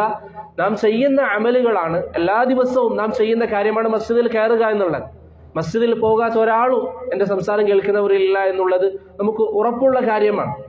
അതുകൊണ്ട് ബാറക്കല്ലാഹു ഫീക്കും, ഈ ഇബാദത്ത് നിങ്ങൾ ജീവിതത്തിൽ ഹയാത്താക്കുക. നിർബന്ധമായും ഈ അദ്കാറുകൾ നിങ്ങൾ പറയാൻ കൂടുതൽ ശ്രദ്ധ കാണിക്കുക. തയ്യിബ്. അങ്ങനെ നമ്മൾ മസ്ജിദുൽ ഹറാമിലേക്ക് പ്രവേശിച്ചാൽ നമ്മൾ നേരെ എവിടേക്കാണ് പോവുക? കഅബയുടെ അരികിലേക്ക് നാം പോകും. കഅബ കണ്ടു കഴിഞ്ഞാൽ എന്താണ് നമ്മൾ പറയേണ്ടത്? ഞാൻ അല്ലെങ്കിൽ ഒന്നാമത്തെ ദർസിൽ സൂചിപ്പിച്ചതുപോലെ നമ്മൾ പലപ്പോഴും ധാരാളം ഉംറ ചെയ്യാറുണ്ട്. എന്നാൽ സ്വഹാബത്ത് ഈ വിഷയത്തിൽ ചെയ്തത് എന്താണ്? താബിഈങ്ങളുടെ പ്രവർത്തനങ്ങൾ എന്താണ്? ഇതൊന്നും നമ്മൾ നോക്കാറില്ല. അതുകൊണ്ടാണ് നമുക്ക് ധാരാളം പ്രതിഫലങ്ങൾ നഷ്ടപ്പെടുന്ന ഒരു സാഹചര്യം വരുന്നത്. സ്വഹാബത്തിന്റെ വാക്കുകൾ തെളിവാണ് എന്ന് നമ്മൾ മനസ്സിലാക്കി കഴിഞ്ഞു. സ്വഹാബത്തിന്റെ വാക്കുകൾ തെളിവല്ലായിരുന്നുവെങ്കിൽ നമുക്കിത് ഒഴിവാക്കാമായിരുന്നു. സ്വഹാബത്തിന്റെ വാക്കുകൾ തെളിവാണ്. കഅബ കണ്ടാൽ പറയേണ്ട കാര്യം ഉമർ ഇബ്നുൽ ഖത്താബ് റളിയല്ലാഹു അൻഹുവിൽ നിന്ന് സ്ഥിരപ്പെട്ടതായി നമുക്ക് കാണാം ഇമാം ബൈഹഖിയും ഇബ്നു അബീ ശൈബയും ഒക്കെ ഉദ്ധരിക്കുന്നതിൽ കഅബ കണ്ടാൽ അല്ലാഹുമ്മ അൻതസ്സലാം വമിൻകസ്സലാം ഫഹയ്യിനാ റബ്ബനാ ബിസ്സലാം എന്ന് പറയുന്നത് ഉമർ ഇബ്നുൽ ഖത്താബ് റളിയല്ലാഹു അൻഹുവിൽ നിന്ന് സ്ഥിരപ്പെട്ടിട്ടുണ്ട്. കഅബ കണ്ടാൽ അല്ലാഹുമ്മ അൻതസ്സലാം വമിൻകസ്സലാം ഫഹയ്യിനാ റബ്ബനാ ബിസ്സലാം എന്ന് പറയുന്നത് ഉമർ ഇബ്നുൽ ഖത്താബ് റളിയല്ലാഹു അൻഹുവിൽ നിന്ന് ഇമാം ബൈഹഖിയും ഇബ്നു അബീ ശൈബയും ഒക്കെ ഉദ്ധരിക്കുന്നതായി നമുക്ക് കാണാവുന്നതാണ്. അല്ലാഹുമ്മ അൻതസ്സലാം വമിൻകസ്സലാം ഫഹയ്യിനാ റബ്ബനാ ബിസ്സലാം എന്ന് ഉമർ ഇബ്നുൽ ഖത്താബ് റളിയല്ലാഹു അൻഹു പറയാറുള്ളതായി ഇബ്നു അബീ ശൈബയും ഇമാം ബൈഹഖിയും ഉദ്ധരിക്കുന്നു. നഅം അല്ലാഹുമ്മ അൻതസ്സലാം വമിൻകസ്സലാം ഫഹയ്യിനാ റബ്ബനാ ബിസ്സലാം അത് ഉമർ റളിയല്ലാഹു അൻഹുവിൽ നിന്ന് സ്ഥിരപ്പെട്ടിട്ടുണ്ട്. ഷെയ്ഖ് അൽബാനി റഹിമഹുല്ലാഹ് അദ്ദേഹത്തിന്റെ മനാസികുൽ ഹജ്ജ് വൽ ഉംറ എന്ന കിതാബിൽ ഹജ്ജിനെയും ഉംറയും കുറിച്ച് പറയുമ്പോൾ അദ്ദേഹം പറഞ്ഞു ഇത് സ്ഥിരപ്പെട്ടതാണ്. അതുപോലെ തന്നെ ഇന്ന് ജീവിച്ചിരിക്കുന്ന ഷെയ്ഖ് അബ്ദുൽ അസീസ് റയീസ് ഹഫിളഹുല്ലയും ഈ സംഭവം അല്ലെങ്കിൽ ഉമർ റളിയല്ലാഹു അൻഹുവിൽ നിന്ന് ഷെയ്ഖ് അൽബാനി റഹിമഹുള്ളയുടെ സംസാരത്തിൽ ഇത് സ്ഥിരപ്പെട്ടതാണ് എന്ന് വന്നിട്ടുണ്ട്. വേറെയും ചില പണ്ഡിതന്മാർ അത് സ്വീകാര്യമാണ് എന്ന് പറയുന്നുണ്ട്. മനസ്സിലായില്ലേ? ഇപ്പൊ കഅബ കണ്ടാൽ ഈ പ്രാർത്ഥന പറയുന്നത് ഉമർ ഇബ്നുൽ ഖത്താബ് റളിയല്ലാഹു അൻഹുവിൽ നിന്ന് സ്ഥിരപ്പെട്ടതാണ്. അതുപോലെ തന്നെ ഷെയ്ഖ് അബ്ദുൽ ബാരി ഫത്ഹുല്ലാ അൽ ഹിന്ദി, നിങ്ങൾക്കറിയാം ഇന്ത്യയിലുള്ള പണ്ഡിതനാണ് അബ്ദുൽ ബാരി ഹഫിളഹുല്ലാ, ഇവിടെ റിയാദിലെ അധ്യാപകനാണ്. അദ്ദേഹം ഇന്ത്യയിൽ ജീവിച്ചിരിക്കുന്ന ഷെയ്ഖ് മുഖ്ബിൽ വരെ അദ്ദേഹത്തെ പുകഴ്ത്തിയിട്ടുണ്ട്.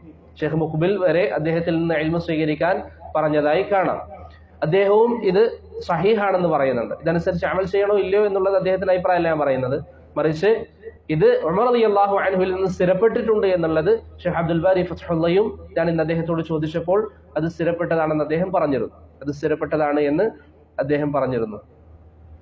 ഷെയ്ഖ് സുലൈമാൻ അർ-റുഹൈലി ഹഫിളഹുല്ലാ അദ്ദേഹത്തോട് ഒരിക്കൽ ചോദ്യം വന്നു, കഅബ കാണുമ്പോൾ ഏതെങ്കിലും ഒരു പ്രാർത്ഥന സ്ഥിരപ്പെട്ടിട്ടുണ്ടോ? അദ്ദേഹം പറഞ്ഞു നബി സല്ലല്ലാഹു അലൈഹി വസല്ലമയിൽ നിന്നൊന്നും സ്ഥിരപ്പെട്ടിട്ടില്ല, ബൽ ജാഅ അൻ ഉമർ റളിയല്ലാഹു അൻഹുവിൽ നിന്ന് വന്നിട്ടുണ്ട്. അതേതാണ് പ്രാർത്ഥന? അല്ലാഹുമ്മ അൻതസ്സലാം വമിൻകസ്സലാം ഫഹയ്യിനാ റബ്ബനാ ബിസ്സലാം എന്ന പ്രാർത്ഥനയാണ്.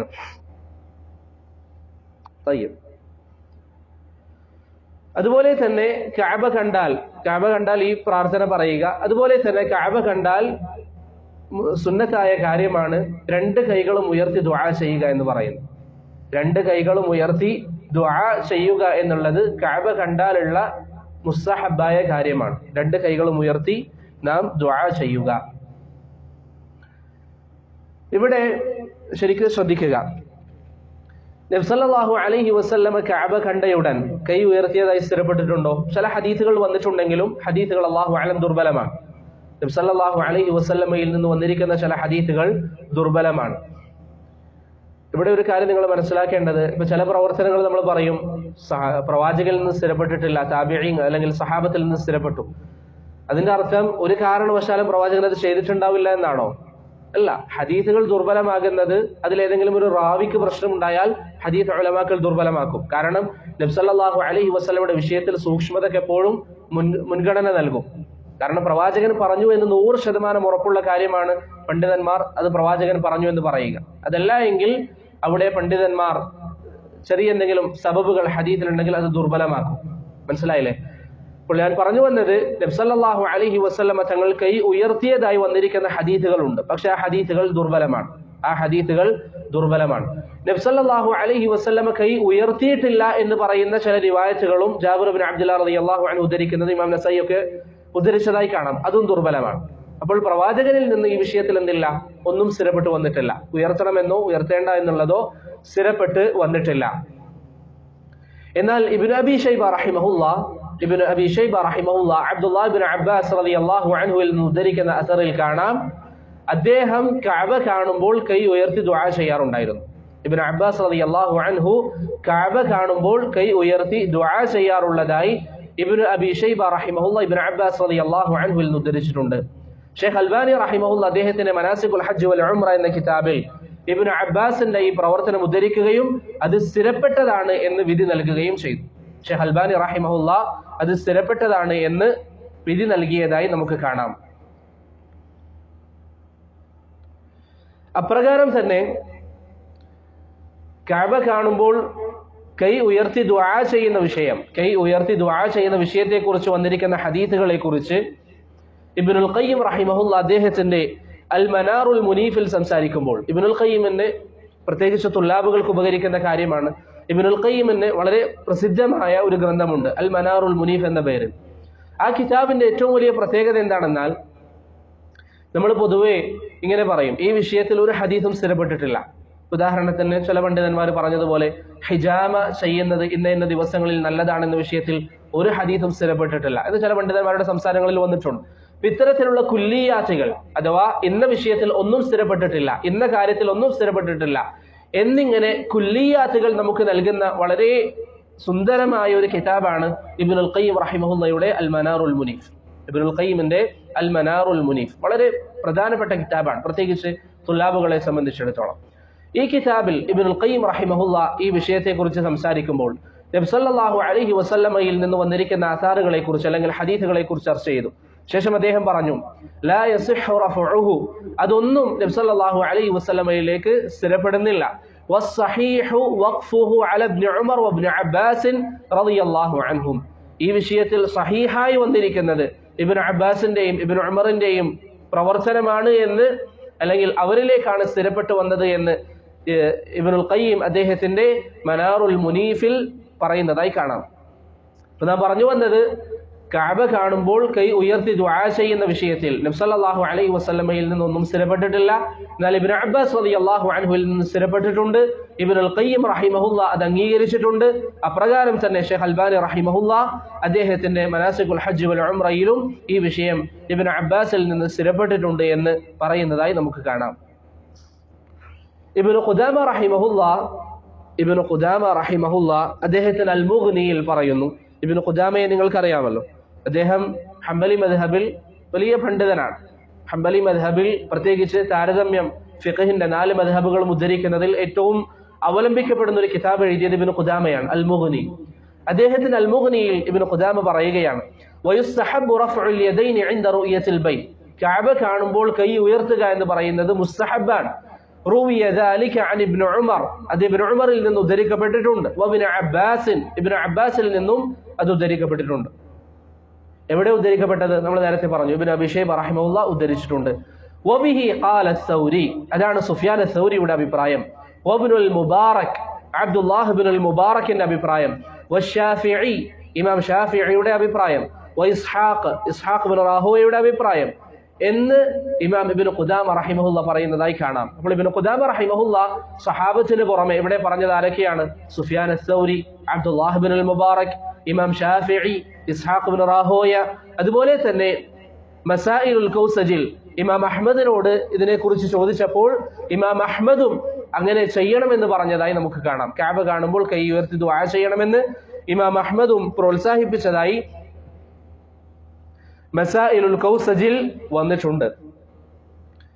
മനസ്സിലായില്ലേ? അപ്പോൾ കഅബ കാണുമ്പോൾ കൈ ഉയർത്തി ദുആ ചെയ്യുക എന്നുള്ളത് സഹാബത്തിൽ നിന്ന് സ്ഥിരപ്പെട്ടിരിക്കുന്ന കാര്യമാണ്.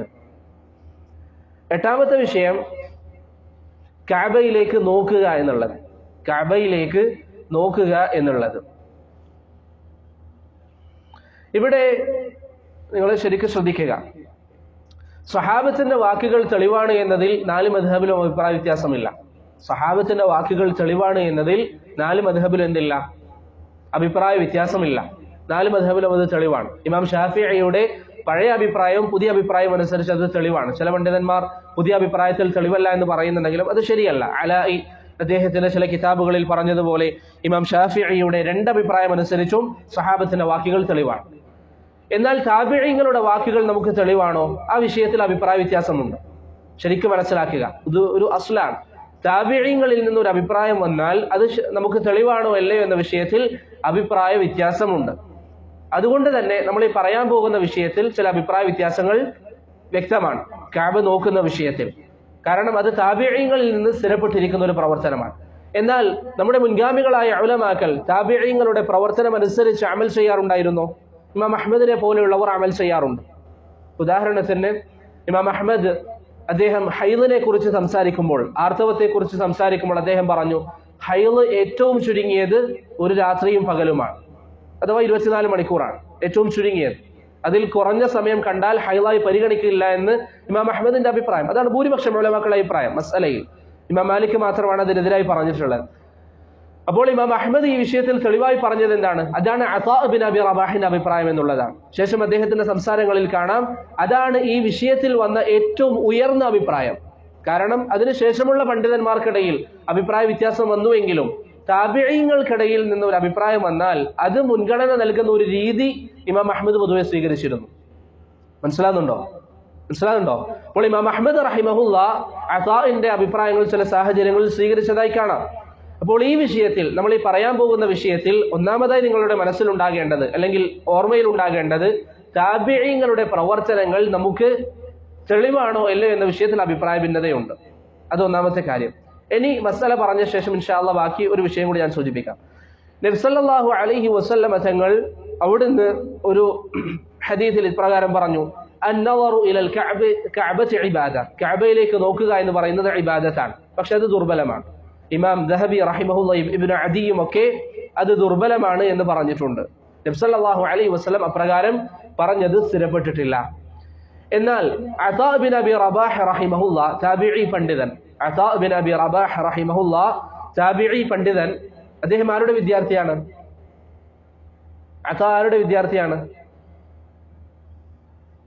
ഇബ്നു അബ്ബാസിന്റെ വിദ്യാർത്ഥിയാണ്. ഇബ്നു അബ്ബാസിന്റെ പ്രധാന വിദ്യാർത്ഥികളിൽ ഒരാളാണ് അതാ ബിൻ അബി റബാഹ് റഹിമഹുല്ലാ. അദ്ദേഹം പറഞ്ഞതായി അബൂ സഈദ് അൽ ജനദി റഹിമഹുല്ലാ അദ്ദേഹത്തിന്റെ ഫളായിലു മക്ക എന്ന കിതാബിൽ കൊടുത്തതായി കാണാം, കഅബയിലേക്ക് നോക്കുക എന്ന് പറയുന്നത് ഇബാദത്താണ്. കഅബയിലേക്ക് നോക്കുക എന്ന് പറയുന്നത് ഇബാദത്താണ് എന്ന് അബൂ സഈദ് അൽ ജനദി അദ്ദേഹത്തിന്റെ ഫളായിലു മക്കയിൽ അതാ ബിൻ അബി റബാഹിൽ നിന്ന് ഉദ്ധരിച്ചതായി നമുക്ക് കാണാം. കഅബയിലേക്ക് നോക്കുക എന്നത് ഇബാദത്താണ്. ഷെയ്ഖ് അൽബാനി റഹിമഹുല്ലാ ഈ മസലയെ കുറിച്ച് അദ്ദേഹത്തിന്റെ സിൽസിലത്തുൽ അഹാദീസ് ദഈഫയിൽ സംസാരിക്കുമ്പോൾ അദ്ദേഹം ആദ്യം നബി സല്ലല്ലാഹു അലൈഹി വസല്ലം പറഞ്ഞ ഈ കാര്യം കൊണ്ടുവന്നു. പ്രവാചകൻ ഇങ്ങനെ പറഞ്ഞിട്ടുണ്ട്. ശേഷം പറഞ്ഞു അത് ദുർബലമാണ്. ശേഷം അദ്ദേഹം കുറച്ച് കാര്യങ്ങൾ പറഞ്ഞ ശേഷം പറഞ്ഞു അബ്ദുറഹ്മാൻ ബിനുൽ അസ്വദ് റഹിമഹുല്ലാ പറഞ്ഞതായി ഇമാം അഹ്മദിന്റെ അസ്സുഹദിൽ സ്ഥിരപ്പെട്ടിട്ടുണ്ട്, അന്നളറു ഇലൽ ബൈത്തി ഇബാദ, കഅബയിലേക്ക് നോക്കുന്നത് ഇബാദത്താണ്. ശേഷം ഷെയ്ഖ് അൽബാനി റഹിമഹുല്ലാ പറഞ്ഞു അത് സ്ഥിരപ്പെട്ടതാണ് എന്ന് ഷെയ്ഖ് അൽബാനി റഹിമഹുല്ലാ അദ്ദേഹത്തിന്റെ സിൽസിലത്തുൽ അഹാദീസ് ദഈഫയിൽ ഈ ഹദീസ് ദുർബലമാക്കിയതിനു ശേഷം അബ്ദുറഹ്മാൻ ബിനുൽ അസ്വദ് അങ്ങനെ പറഞ്ഞതായി ഇമാം അഹ്മദിന്റെ സുഹദിൽ ഉണ്ട് എന്ന് പറഞ്ഞ് ഷെയ്ഖ് അൽബാനി അത് ഹസനാണ് എന്ന് വിധി നൽകിയതായി നമുക്ക് കാണാവുന്നതാണ്. ഷെയ്ഖ് അൽബാനി റഹിമഹുല്ലാ അത് ഹസനാണ് എന്ന് വിധി നൽകിയിട്ടുണ്ട്. ആരാണ് അബ്ദുറഹ്മാൻ ബിൻ അസ്വദ്? താബിഈങ്ങളിൽപ്പെട്ട ഫഖീഹ് ആയിരുന്നു അദ്ദേഹം. ഫുഖഹാ താബിഈനിൽ അറിയപ്പെട്ട വ്യക്തിയാണ് അബ്ദുറഹ്മാൻ ഇബ്നുൽ അസ്വദ് റഹിമഹുല്ലാഹു തആല. മനസ്സിലാവുണ്ടോ? അപ്പോൾ രണ്ട് താബിഈങ്ങളെയാണ് ഇവിടെ നമ്മൾ പറഞ്ഞത്. ഒന്ന് അതാ ബിൻ അബി റബാഹ്, മറ്റൊന്ന് അബ്ദുറഹ്മാൻ ഇബ്നുൽ അസ്വദ് റഹിമഹുല്ലാഹു തആല. വേറെയും താബിഈങ്ങൾ ഇപ്രകാരം പറഞ്ഞതായി വന്നിട്ടുണ്ട്. ഇബ്നു അബി ശൈബ അദ്ദേഹത്തിന്റെ മുസന്നഫിലും അതുപോലെ തന്നെ അസ്റഖി അദ്ദേഹത്തിന്റെ അഖ്ബാറു മക്കയിലുമൊക്കെ ഈ വിഷയത്തിൽ ധാരാളം ആധാറുകൾ ഉദ്ധരിച്ചിട്ടുണ്ട്. കഅബ നോക്കുന്നത് തന്നെ ഇബാദത്താണ് എന്ന് ഇവരിൽ നിന്ന് വന്നിട്ടുണ്ട്. ഇവിടെ ബറക്കല്ലാഹു ഫീക്കും നാം മനസ്സിലാക്കേണ്ട ഒരു കാര്യം, ഈ ഒരു മസലയോട് അല്ലെങ്കിൽ ആരെങ്കിലും നിങ്ങളോട് പറഞ്ഞു അങ്ങനെ ഒന്ന് ശരിയല്ല, താബിഈങ്ങളിൽ നിന്ന് വന്നുവെങ്കിലും ഏറ്റവും ശരി ചെയ്യേണ്ടതില്ല എന്നതാണ്, താബിഈങ്ങളുടെ അഭിപ്രായം ശരിയല്ല ആ വിഷയത്തിൽ എന്ന് പറഞ്ഞാൽ തന്നെ ഒരു കാരണവശാലും നമ്മൾ എന്ത് പറയരുത്? അത് ബിദ്അത്താണ് എന്ന് പറയരുത്. കാരണം താബിഈങ്ങളിൽ നിന്ന്, ധാരാളം താബിഈങ്ങളിൽ നിന്ന് വന്നിരിക്കുന്ന ഒരു കാര്യത്തെക്കുറിച്ച് ബിദ്അത്താണെന്ന് പറയൽ ഗുരുതരമാണ്. താബിഈങ്ങൾ ധാരാളം ആളുകൾ പറഞ്ഞിരിക്കുന്ന ഒരു അഭിപ്രായത്തെക്കുറിച്ച് അത് ബിദ്അത്താണെന്ന് പറയുന്നത് ഗുരുതരമാണ്. അതുകൊണ്ട് തന്നെ നിങ്ങൾക്ക് പലർക്കും അറിയാവുന്ന ആളാണ് ഷെയ്ഖ് അസീസ് ഫർഹാൻ അൽ അനസി ഹഫിളഹുല്ലാ. അദ്ദേഹം ഇന്ന് UAE-യിലൊക്കെ ദീനി മസലകളിൽ സംസാരിക്കുകയും മറുപടികൾ നൽകുകയും ചെയ്യുന്ന വ്യക്തിയാണ്. അദ്ദേഹം സൗദിയാണ്. അദ്ദേഹം ഈ മസല ചോദിക്കപ്പെട്ടപ്പോൾ അദ്ദേഹം പറഞ്ഞു താബിഈങ്ങളിൽ നിന്ന് സ്ഥിരപ്പെട്ടിരിക്കുന്ന കാര്യമാണ്, സലഫുകളിൽ നിന്ന് സ്ഥിരപ്പെട്ട കാര്യമാണ് എന്ന് അദ്ദേഹം പറഞ്ഞു. ശേഷം അദ്ദേഹം അതിനൊരു വിശദീകരണവും നൽകുന്നതായി കാണാം. അദ്ദേഹം പറഞ്ഞു കാരണം കഅബ നോക്കുമ്പോൾ ഈ കഅബക്ക് അള്ളാഹു നൽകിയിരിക്കുന്ന ഫളലിനെ കുറിച്ച് ചിന്തിക്കുക, അതിന് അള്ളാഹു നൽകിയിരിക്കുന്ന മഹത്വത്തെക്കുറിച്ച് ചിന്തിക്കുക, അതൊക്കെ ഈമാൻ വർദ്ധിക്കാൻ കാരണമാകും തുടങ്ങിയ വിശദീകരണവും അദ്ദേഹം പറയുന്നുണ്ട്. അപ്പോൾ ഞാൻ പറഞ്ഞതിന്റെ ഉദ്ദേശം താബിഈങ്ങളിൽ നിന്ന്, ഇബ്നു അബ്ബാസിന്റെ വിദ്യാർത്ഥികളിൽ നിന്നടക്കം കഅബ നോക്കുന്നത് ഇബാദത്താണ് എന്ന് സ്ഥിരപ്പെട്ടിട്ടുണ്ട്. ഇവിടെ മറ്റൊരു കാര്യവും കൂടി, അതാ ബിൻ അബി റബാഹിന് നമ്മൾ ഹജ്ജും ഉംറയും പറയുമ്പോൾ ഒരു പ്രത്യേകത കൂടെയുണ്ട്. എന്താണ് പ്രത്യേകത? ഇബ്നു അബ്ബാസിന്റെ വിദ്യാർത്ഥിയാണ് എന്നതിലുപരി അദ്ദേഹത്തിന് ഒരു പ്രത്യേകതയുണ്ട്. എന്താണത്? എന്താണ് ഹജ്ജും ഉംറയുമായി ബന്ധപ്പെട്ട് അതാ ബിൻ അബി റബാഹിന്റെ പ്രത്യേകത? നിങ്ങൾ നബി സല്ലല്ലാഹു അലൈഹി വസല്ലമ തങ്ങളുടെ കാലഘട്ടം മുതൽ നോക്കിയാൽ ഹജ്ജിന്റെ വിഷയങ്ങളിൽ ഫത്വ നൽകാൻ നിശ്ചയിക്കപ്പെട്ട ചില ആളുകൾ ഉണ്ടായിരുന്നു. ഇപ്പൊ നബി സല്ലല്ലാഹു അലൈഹി വസല്ലമയുടെ കാലഘട്ടത്തിൽ ആരാണ് ഹജ്ജിന്റെ വിഷയത്തിൽ ഫത്വ നൽകാറുള്ളത്? പ്രവാചകനാണ്. നബി സല്ലല്ലാഹു അലൈഹി വസല്ലം വഫാത്തായ ശേഷം ഹജ്ജിന്റെ വിഷയത്തിൽ ഫത്വ നൽകുന്നത് ഖുലഫാഉർ റാഷിദീങ്ങളുടെ കാലഘട്ടത്തിൽ അവർ തന്നെയായിരുന്നു. ഖുലഫാഉർ റാഷിദീങ്ങളാണ് ഫത്വകൾ നൽകാറുള്ളത്. ഖുലഫാഉർ റാഷിദീങ്ങളുടെ കാലഘട്ടത്തിന് ശേഷം അമവി ഭരണകൂടത്തിൽ അബ്ദുൽ മലിക് ബിൻ മർവാൻ ഭരിച്ചുകൊണ്ടിരുന്നപ്പോൾ ഹജ്ജിന്റെ വിഷയത്തിൽ ഫത്വ നൽകാറുള്ളത് അബ്ദുല്ലാഹ് ബിൻ ഉമർ മാത്രമായിരുന്നു. ഖുലഫാഉർ റാഷിദീങ്ങളുടെ കാലഘട്ടത്തിന് ശേഷം അമവി ഭരണകൂടത്തിൽ അബ്ദുൽ മലിക് ബിൻ മർവാൻ ഇസ്ലാമിക ഭരണകൂടങ്ങളുടെ അധിപനായിരിക്കുമ്പോൾ ഹജ്ജിന്റെ വിഷയത്തിൽ ഫത്വ നൽകേണ്ടത് അബ്ദുല്ലാഹ് ബിൻ ഉമർ മാത്രമായിരിക്കണമെന്ന് അന്നത്തെ മദീനയുടെ ഗവർണറായ ഹജ്ജാജ് ബിൻ യൂസുഫിന് അദ്ദേഹം നിർദ്ദേശം നൽകിയിരുന്നു. കുറെ വർഷങ്ങൾ ഇബ്നു ഉമർ റളിയല്ലാഹു അൻഹു മാത്രമായിരുന്നു ഫത്വ നൽകിയത്. എന്തുകൊണ്ടാണ് അങ്ങനെ ഒരാളെ നിശ്ചയിക്കാനുള്ള കാരണം? വ്യത്യസ്ത അഭിപ്രായങ്ങൾ പണ്ഡിതന്മാരിൽ നിന്ന് വന്നാൽ ഈ ധാരാളം ആളുകൾ ഹജ്ജിന് വരുമ്പോൾ എല്ലാവരും അവരുടേതായ കാഴ്ചപ്പാടുകൾ അനുസരിച്ച് ഫത്വ നൽകുമ്പോൾ ജനങ്ങൾക്ക് പ്രശ്നങ്ങൾ ഉണ്ടാകാൻ സാധ്യതയുണ്ട്. അതുകൊണ്ട് കുറെ വർഷങ്ങൾ ഇസ്ലാമിക ഭരണകൂടങ്ങൾ സ്വീകരിച്ച ഒരു ശൈലിയാണ് ഒരു വ്യക്തി മാത്രമാണ് ഫത്വ നൽകുക, അയാളായിരിക്കും അവസാന വാക്ക്. ഏകദേശം പ്രവാചകന്റെ കാലഘട്ടം മുതൽ ഹിജറ 1200 വർഷം വരെ അങ്ങനെ ആരാണ് അമീറുൽ ഹജ്ജ് എന്നാണ് അവർ അറിയപ്പെടുക. അമീറുൽ ഹജ്ജ് എന്ന് ആരായിരുന്നു എന്ന് പണ്ഡിതന്മാർ രേഖപ്പെടുത്തിയതായി നമുക്ക് കാണാം. പ്രവാചകന്റെ കാലഘട്ടം മുതൽ കുറെ വർഷങ്ങൾ ഇങ്ങോട്ട് വരെ ആരായിരുന്നു അമീറുൽ ഹജ്ജ്? അപ്പോൾ അബ്ദുൽ മലിക് ബിൻ മർവാനിന്റെ കാലഘട്ടത്തിൽ ആരാണ് അമീറുൽ ഹജ്ജ്? അബ്ദുല്ലാഹി ബിൻ ഉമർ ആണ്. ശേഷം അബ്ദുല്ലാഹി ബിൻ അബ്ബാസ് ആണ്. അതിനുശേഷം അമീറുൽ ഹജ്ജ് ആയിരുന്നത് അതാ ബിൻ അബി റബാഹ് ആണ്. എന്ന് പറഞ്ഞാൽ ഹജ്ജും ഉംറയുമായി ബന്ധപ്പെട്ട് ആർക്ക് സംശയം ഉണ്ടായാലും മറുപടി കൊടുക്കുന്നത് ആരാണ്? അതാ ആണ്. അതാ ബിൻ അബി റബാഹ് ആണ്. അദ്ദേഹത്തിന് ശേഷം ഇബ്നു ജുറൈജ് ആണ്. അപ്പോൾ ഞാൻ പറഞ്ഞു വന്നത് അതാ ബിൻ അബി റബാഹിന് ഹജ്ജുമായി ബന്ധപ്പെട്ട ഒരു പ്രത്യേകതയുണ്ട്. അതുപോലെ സമീപകാലം ജീവിച്ചിരിക്കുന്നവരിൽ ഹജ്ജിന്റെ ഫത്വകൾ നൽകുന്നതിൽ ഏറ്റവും പ്രധാനപ്പെട്ട ഒരു വ്യക്തി ആരാണ്? ഒറ്റ വ്യക്തിയാണെന്ന് ഞാൻ പറയുന്നില്ല, കാരണം ഇന്ന് നിങ്ങൾക്കറിയാവുന്നതുപോലെ ധാരാളം മുഫ്തിമാരുണ്ട് ഹജ്ജുമായി ബന്ധപ്പെട്ട്. അതിൽ ഏറ്റവും പ്രധാനപ്പെട്ട ഒരാളാണ്, വർഷങ്ങളോളം ഹജ്ജിന്റെ ഇഫ്താഹിന്റെ നേതൃത്വം ഉണ്ടായിരുന്ന ഒരാളാണ് ഷെയ്ഖ് അബ്ദുൽ മുഹ്സൻ അൽ അബ്ബാദ് അൽ ബദർ ഹഫിളഹുല്ലാഹ്. ചില മശായിഖന്മാർ പറയുന്നത് കേട്ടിട്ടുണ്ട്, ഇന്ന് ഹജ്ജിന് ആളുകൾക്ക് സംശയങ്ങൾ വന്നാൽ, അല്ലെങ്കിൽ കഴിഞ്ഞ വർഷങ്ങളിലൊക്കെ സംശയങ്ങൾ വന്നാൽ ധാരാളം ആളുകൾ, നിങ്ങൾക്ക് ഇന്നറിയാവുന്നതുപോലെ എല്ലാവർക്കും ഫോൺ വിളിക്കാൻ സൗകര്യമുണ്ട്. എല്ലാ മശായിഖന്മാരും മദീനത്തെ ഉലമാക്കളൊക്കെ ഹജ്ജിന്റെ സമയം അതുകൊണ്ട് മക്കയിലാണ് ഫത്വകൾ നൽകാൻ. എന്നാൽ അവർക്കൊക്കെ സംശയങ്ങൾ ഉണ്ടാകാറുള്ള പല മസലകളിലും ഫത്വ നൽകുന്നത് ഷെയ്ഖ് അബ്ദുൽ മുഹ്സൻ അൽ അബ്ബാദ് അൽ ബദർ ഹഫിളഹുല്ലാഹ്. ഞാൻ പറഞ്ഞു വന്നത് ഹജ്ജിന്റെ മുഫ്തിയായിരുന്നു അതാ ബിൻ അബി റബാഹ് റഹിമഹുല്ലാഹ്. അതുകൊണ്ട് തന്നെ അദ്ദേഹം ഹജ്ജും ഉംറയുമായി ബന്ധപ്പെട്ട് പറയുന്ന വിഷയങ്ങൾക്ക് ഒരു പരിഗണനയുണ്ട്. അദ്ദേഹമാണ് പറഞ്ഞത് കഅബയിലേക്ക് നോക്കുക എന്ന് പറയുന്നത് ഇബാദത്താണ്. കഅബയിലേക്ക് നോക്കുക എന്ന് പറയുന്നത്, അല്ലെങ്കിൽ കഅബയിലേക്ക് നോക്കുന്നത് ഇബാദത്താണ് എന്ന് അതാ ബിൻ അബി റബാഹിൽ നിന്ന് സ്ഥിരപ്പെട്ടിട്ടുണ്ട്. അപ്രകാരം തന്നെ അബ്ദുറഹ്മാൻ ഇബ്നുൽ അസ്വദിൽ നിന്നും അത് സ്ഥിരപ്പെട്ടു വന്നിട്ടുണ്ട്. തയ്യിബ്.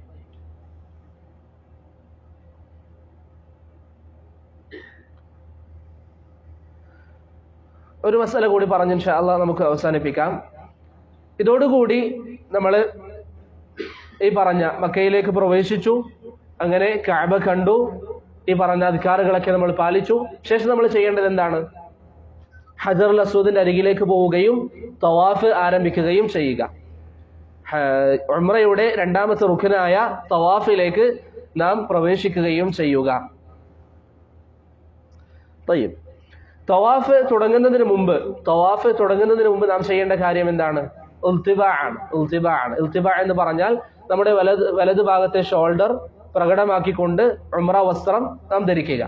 വലത് ഭാഗത്തെ ഷോൾഡർ പ്രകടമാക്കിക്കൊണ്ട് പുരുഷന്മാർ ഉംറ വസ്ത്രം ധരിക്കുന്നതിനാണ് ഇൽത്തിബാ എന്ന് പറയുന്നത്. അങ്ങനെ ഇൽത്തിബാ ചെയ്തതിന് ശേഷം എവിടെ നിന്നാണ് നാം ഉംറ അല്ലെങ്കിൽ തവാഫ് ആരംഭിക്കേണ്ടത്?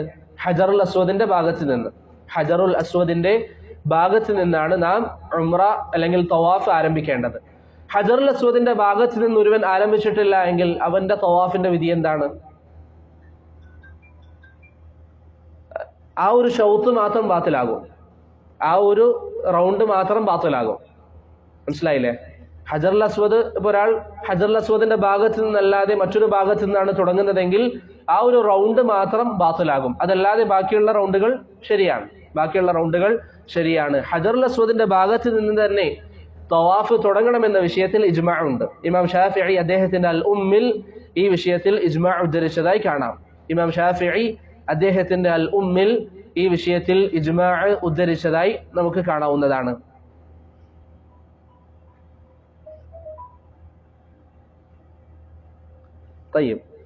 അങ്ങനെ ഹജറുൽ അസ്വദിന്റെ അരികിൽ വെച്ചിട്ടാണ് നാം തവാഫ് തുടങ്ങേണ്ടത്. ഹജറുൽ അസ്വദ് അവിടെ ഇല്ലെങ്കിലോ? ചരിത്രത്തിൽ അങ്ങനെ ഒരു സമയം ഉണ്ടായിട്ടുണ്ട് അല്ലെ? നിങ്ങൾക്കറിയാം, ചരിത്രത്തിൽ ഹജറുൽ അസ്വദ് മോഷ്ടിക്കപ്പെട്ട ഒരു സമയം ഉണ്ടായിരുന്നു. ഹജറുൽ അസ്വദ് ഇല്ല എങ്കിൽ ഇബ്നു ഖുദാമ റഹിമഹുല്ല പറയുന്നത് പോലെ ഹജറുൽ അസ്വദ് നിലനിൽക്കുന്ന ആ ഭാഗത്തിന് നേരെ നാം നിൽക്കുകയും തവാഫ് ആരംഭിക്കുകയും ചെയ്യുക.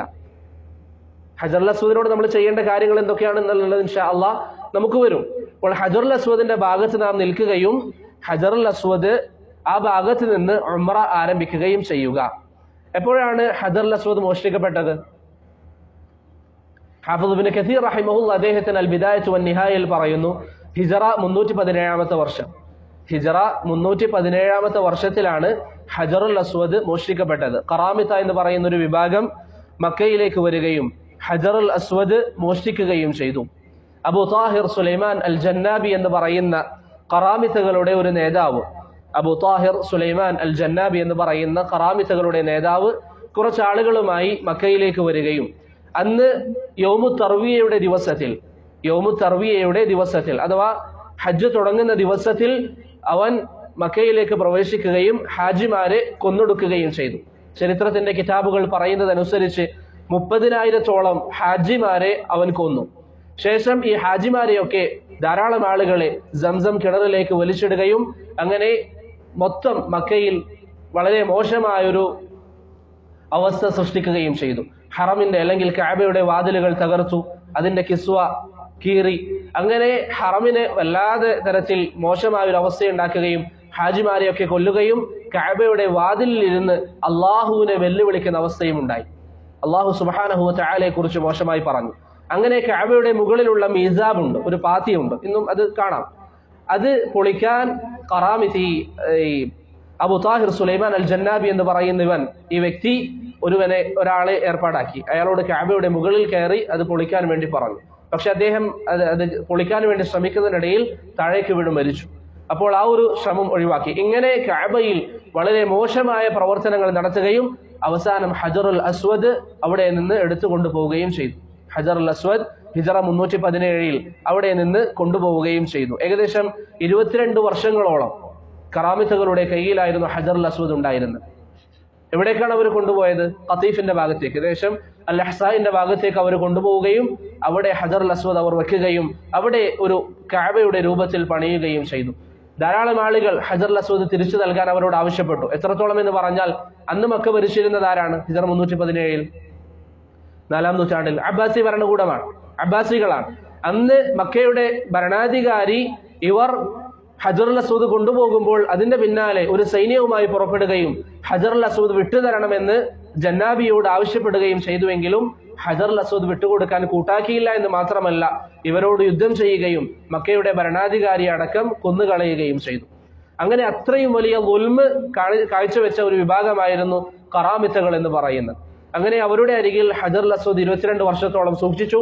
പിന്നീട് വന്ന ഒരു ഫാത്തിമി ഭരണാധികാരി അദ്ദേഹം ഈ ജന്നാബിയോട് പറഞ്ഞു, താങ്കൾ ഒന്നുകിൽ ഹജറുൽ അസ്വദ് തിരിച്ച് അവിടേക്ക് വെക്കുക, അതല്ല എങ്കിൽ ഒരു സൈന്യവുമായി ഞാൻ വന്ന് അഹ്സായിൽ താങ്കളുടെ ഭരണകൂടം നശിപ്പിച്ചു കളയുമെന്ന് ഭീഷണിപ്പെടുത്തിയതിന്റെ അടിസ്ഥാനത്തിലാണ് ഹജറുൽ അസ്വദ് പിന്നെ മക്കയിലേക്ക് കൊണ്ടുവന്നത്. അതല്ല എങ്കിൽ ഹജറുൽ അസ്വദ് ഒരു കല്ലാണ്, പക്ഷേ ഇന്നത് പൊട്ടിയിട്ടാണ് കാണാൻ സാധിക്കുക. ഇപ്പോഴും ഉള്ളത് ഓരോരോ കഷ്ണങ്ങളാണ്. അതല്ല എങ്കിൽ ഇമാം തിർമിദി ഒക്കെ ഉദ്ധരിക്കുന്ന ഹദീസിൽ വന്നതുപോലെ ഹജറുൽ അസ്വദ് അല്ലാഹു സുബ്ഹാനഹു വ തആല സ്വർഗ്ഗത്തിൽ നിന്ന് ഇറക്കിയ ഒരൊറ്റ കല്ലാണ്. ഇബ്നു അബ്ബാസ് റളിയല്ലാഹു അൻഹുവിന്റെ ചില ആധാറുകളിൽ വന്നതുപോലെ വെളുത്ത നിറത്തിലുള്ള കല്ലാണത്. വെളുത്ത നിറത്തിലുള്ള കല്ലാണ്. സവ്വദത്ഹു ഖതായ ബനി ആദം, മനുഷ്യരുടെ തിന്മകളാണ് അതിനെ മോശമാക്കിയത്. അപ്പോൾ ഹജറുൽ അസ്വദ് അങ്ങനെയാണ് തിരിച്ച് മക്കയിലേക്ക് എത്തിയത്. ഏകദേശം 22 വർഷത്തിന് ശേഷമാണ് ഹജറുൽ അസ്വദ് കഅബയിലേക്ക് തിരികെ എത്തിയത്. ഈ സമയം ഫിഖ്ഹിൽ സംസാരിച്ച ഉലമാക്കൾ പറഞ്ഞ മസ്അലയാണ്, ഹജറുൽ അസ്വദ് ഇല്ലാതെയാണ് ഒരുവൻ ഉംറ ചെയ്യുന്നതെങ്കിൽ അല്ലെങ്കിൽ തവാഫ് ചെയ്യുന്നത് എങ്കിൽ എങ്ങനെയാണ് അവൻ ചെയ്യേണ്ടത് എന്നുള്ളത്, എങ്ങനെയാണ് അവൻ ചെയ്യേണ്ടത് എന്നുള്ള മസ്അല. കാരണം വർഷങ്ങളോളം ഉണ്ടായിരുന്നില്ല. ചില ചരിത്രത്തിന്റെ കിതാബുകളിൽ ചില മശായിഖന്മാർ പറയുന്നതും കേട്ടിട്ടുണ്ട്, ഹജറുൽ അസ്വദ് കൊണ്ടുപോകുമ്പോൾ അവർക്ക് വലിയ ബുദ്ധിമുട്ടുണ്ടായിരുന്നു. കാരണം 1000-ഓളം ഒട്ടകങ്ങൾ മാറി മാറി അതിനെ ചുമന്നു. ഒരൊട്ടകം ചുമക്കുമ്പോൾ ആ ഒട്ടകത്തിന്റെ കാലുകൾ പൂണ്ടുപോകും, അല്ലെങ്കിൽ ആ ഒട്ടകം മരണപ്പെടും. അങ്ങനെയുള്ള സാഹചര്യം ഉണ്ടായി. അങ്ങനെ ഏകദേശം ഖതീഫിന്റെ ഭാഗത്ത്, അൽ ഇഹ്സാന്റെ ഭാഗത്ത് എത്തുമ്പോഴേക്ക് 1000 ഒട്ടകങ്ങളെ അവർക്ക് ഉപയോഗിക്കേണ്ടി വന്നിരുന്നു. എന്നാൽ തിരിച്ചു വരുമ്പോൾ ഒരൊട്ടകത്തിന് മുകളിൽ കൊണ്ടുവരാൻ സാധിച്ചു എന്നും ചില പണ്ഡിതന്മാർ അതിനെക്കുറിച്ച് പറയുന്നതായി നമുക്ക് കാണാൻ സാധിക്കുന്നതാണ്. തയ്യിബ്, നമ്മൾ പറഞ്ഞ മസ്അല ഹജറുൽ അസ്വദിന്റെ ഭാഗത്ത് നിന്നാണ് തവാഫ് ആരംഭിക്കേണ്ടത്. ആ വിഷയത്തിൽ ഇജ്മാ ഉണ്ട്. ഇമാം ഷാഫിഈ അദ്ദേഹത്തിന് അൽ ഉമ്മിലും ഇബ്നു അബ്ദുൽ ബർ അദ്ദേഹത്തിന് അൽ ഇസ്തിദ്കാറിലും ഒക്കെ ഈ വിഷയത്തിൽ ഇജ്മാ ഉദ്ധരിച്ചിട്ടുണ്ട്. ഇനി അങ്ങനെയല്ലാതെ ഒരാൾ തുടങ്ങുകയാണെങ്കിൽ ആ ഷൗത്ത് മാത്രം ബാത്തിലാണ്, ആ ഷൗത്ത് മാത്രം ബാത്തിലാകുന്നതാണ്. തയ്യിബ്, ഹജറുൽ അസ്വദിന്റെ മസ്അല കൂടി പറഞ്ഞാൽ നമുക്ക് നിർത്താം ഇൻഷാ അല്ലാഹ്, അല്ലേ? അല്ലെങ്കിൽ ഇപ്പൊ നിർത്തണോ? അതുകൂടി പറയാല്ലേ?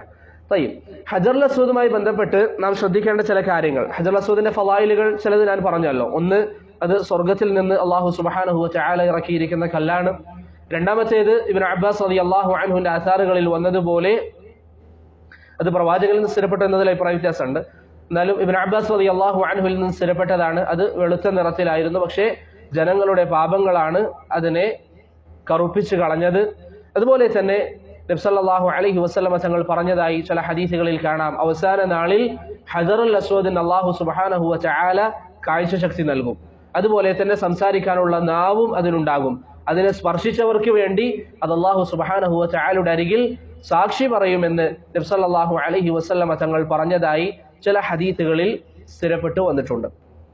തയ്യിബ്, അപ്പം നിങ്ങൾ ആ ഒരു രൂപം, ഉംറയ്ക്ക് നമ്മൾ പോകുമ്പോഴുള്ള രൂപം ഒന്ന് ചിന്തിച്ചു വെക്കുക. നമ്മൾ മക്കയിലേക്ക് എത്തി, കഅബയുടെ അരികിലെത്തി, ഹജറുൽ അസ്വദിന്റെ നേരെ നിന്നു, ഇൽത്തിബാ ചെയ്തു, നമ്മുടെ വലതു ഭാഗത്തുള്ള ഷോൾഡർ കാണിച്ചു.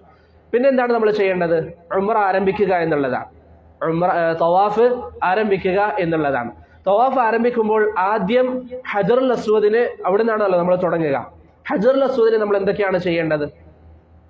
ഹജറുൽ അസ്വദിന് എന്തൊക്കെയാണ് ചെയ്യേണ്ടത്?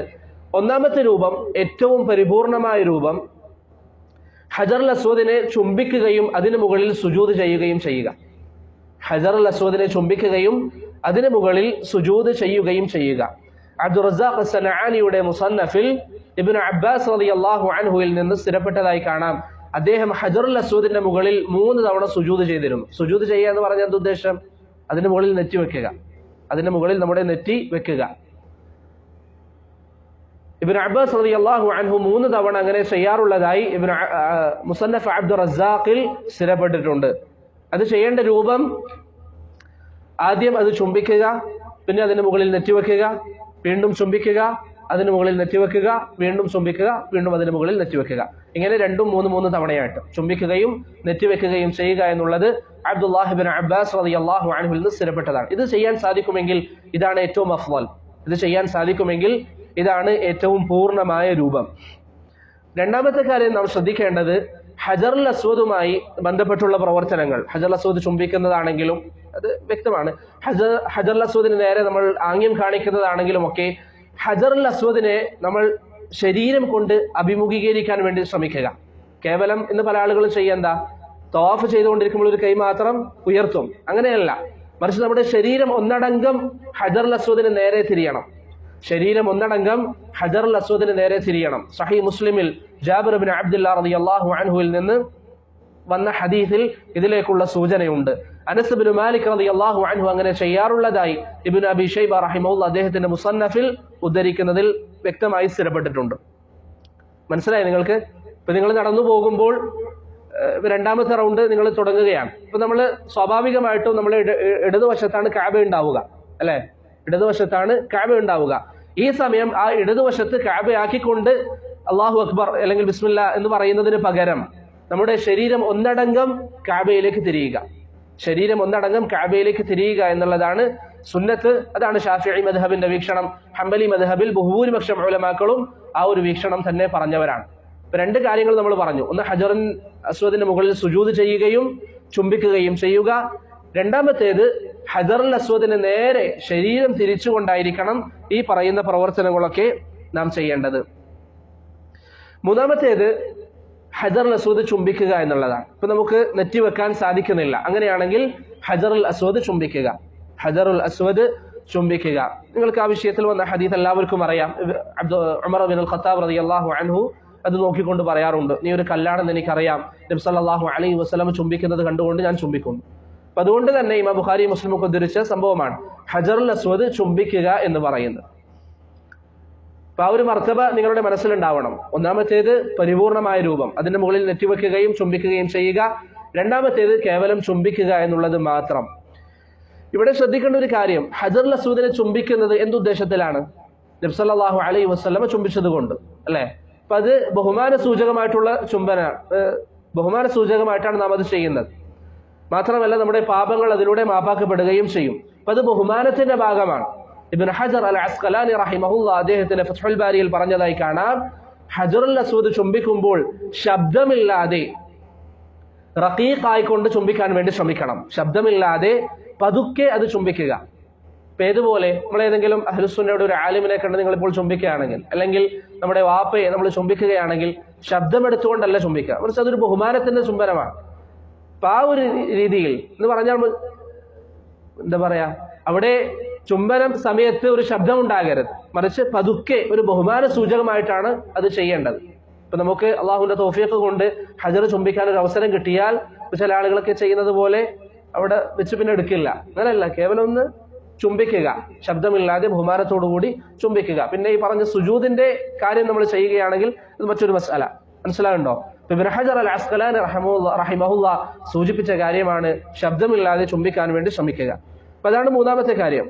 നാലാമത്തേത്, നമുക്ക് ചുംബിക്കാൻ സാധിക്കുന്നില്ല, അതുപോലെ തന്നെ അതിന്റെ മുകളിൽ നെറ്റിവെക്കാനും സാധിക്കുന്നില്ലെങ്കിൽ നമ്മുടെ കൈ കൊണ്ട് അത് സ്പർശിക്കുകയും കൈ ചുംബിക്കുകയും ചെയ്യുക. കൈ കൊണ്ട് അത് സ്പർശിക്കുകയും കൈ ചുംബിക്കുകയും ചെയ്യുക. അബ്ദുല്ലാഹി ഇബ്നു ഉമർ റളിയല്ലാഹു അൻഹുവിൽ നിന്ന് സ്ഥിരപ്പെട്ടതായി കാണാം, അദ്ദേഹം ഒരിക്കൽ ഹജറുൽ അസ്വദ് തൊട്ടു. ഇമാം മുസ്ലിം ഉദ്ധരിക്കുന്ന സംഭവമാണ്. അദ്ദേഹം ഒരിക്കൽ ഹജറുൽ അസ്വദ് തൊടുകയും ശേഷം അദ്ദേഹത്തിന്റെ കൈ ചുംബിക്കുകയും ചെയ്തു. ശേഷം അദ്ദേഹം പറഞ്ഞു, നബി സല്ലല്ലാഹു അലൈഹി വസല്ലം തങ്ങൾ ഇങ്ങനെ ചെയ്യുന്നത് കണ്ട ശേഷം ഞാനത് ഒഴിവാക്കാറില്ല. നബി സല്ലല്ലാഹു അലൈഹി വസല്ലം ഇങ്ങനെ ചെയ്യുന്നത് കണ്ട ശേഷം ഞാൻ അത് ഒഴിവാക്കാറില്ല എന്ന് അബ്ദുല്ലാഹി ഇബ്നു ഉമർ റളിയല്ലാഹു അൻഹു പറഞ്ഞതായി ഇമാം മുസ്ലിം റഹിമഹുല്ലാ ഉദ്ധരിക്കുന്ന ഹദീസിൽ നമുക്ക് കാണാം. മനസ്സിലായോ? ഹജറുൽ അസ്വദ് ഹജറുൽ അസ്വദ് നമ്മുടെ കൈ കൊണ്ട് സ്പർശിക്കുകയും കൈ ചുംബിക്കുകയും ചെയ്യുക. അത് ആരിൽ നിന്ന് സ്ഥിരപ്പെട്ടതാണ്? ഇബ്നു ഉമർ റളിയല്ലാഹു അൻഹു ചെയ്യുകയും പ്രവാചകനിലേക്ക് ചേർത്ത് പറയുകയും ചെയ്തു. അതാണ് ഭൂരിപക്ഷം ഉലമാക്കളുടെ അഭിപ്രായം. ഇമാം മാലിക് റഹിമഹുല്ലാ മാത്രമാണ് അതിൽ എതിരഭിപ്രായം പറഞ്ഞത്. അത് സ്ഥിരപ്പെട്ടിട്ടില്ല, അല്ലെങ്കിൽ അത് ശരിയല്ല എന്ന് പറഞ്ഞത്. പക്ഷെ ഒരു പക്ഷേ അല്ലാഹു അലം അദ്ദേഹത്തിന് ഹദീസ് ലഭിക്കാത്തത് കൊണ്ടായിരിക്കാം. അവസാനത്തെ കാര്യം ഹജറുൽ അസ്വദ് കൈകൊണ്ടും നമുക്ക് സ്പർശിക്കാൻ പറ്റാത്ത സാഹചര്യമാണെങ്കിൽ നമ്മുടെ കയ്യിൽ വടിയോ അല്ലെങ്കിൽ മറ്റെന്തെങ്കിലും വസ്തുക്കളോ ഉണ്ട് എങ്കിൽ അതുകൊണ്ട് ഹജറുൽ അസ്വദ് തൊടുകയും ആ വടി നാം ചുംബിക്കുകയും ചെയ്യുക. ആ വടിയുടെ അറ്റം നാം ചുംബിക്കുകയും ചെയ്യുക. അബൂ തുഫൈൽ റളിയല്ലാഹു അൻഹുവിന്റെ ഹദീസ് സഹീഹ് മുസ്ലിമിൽ കാണാം, നബി സല്ലല്ലാഹു അലൈഹി വസല്ലം طاف على بعير يستلم الركن بمحجن.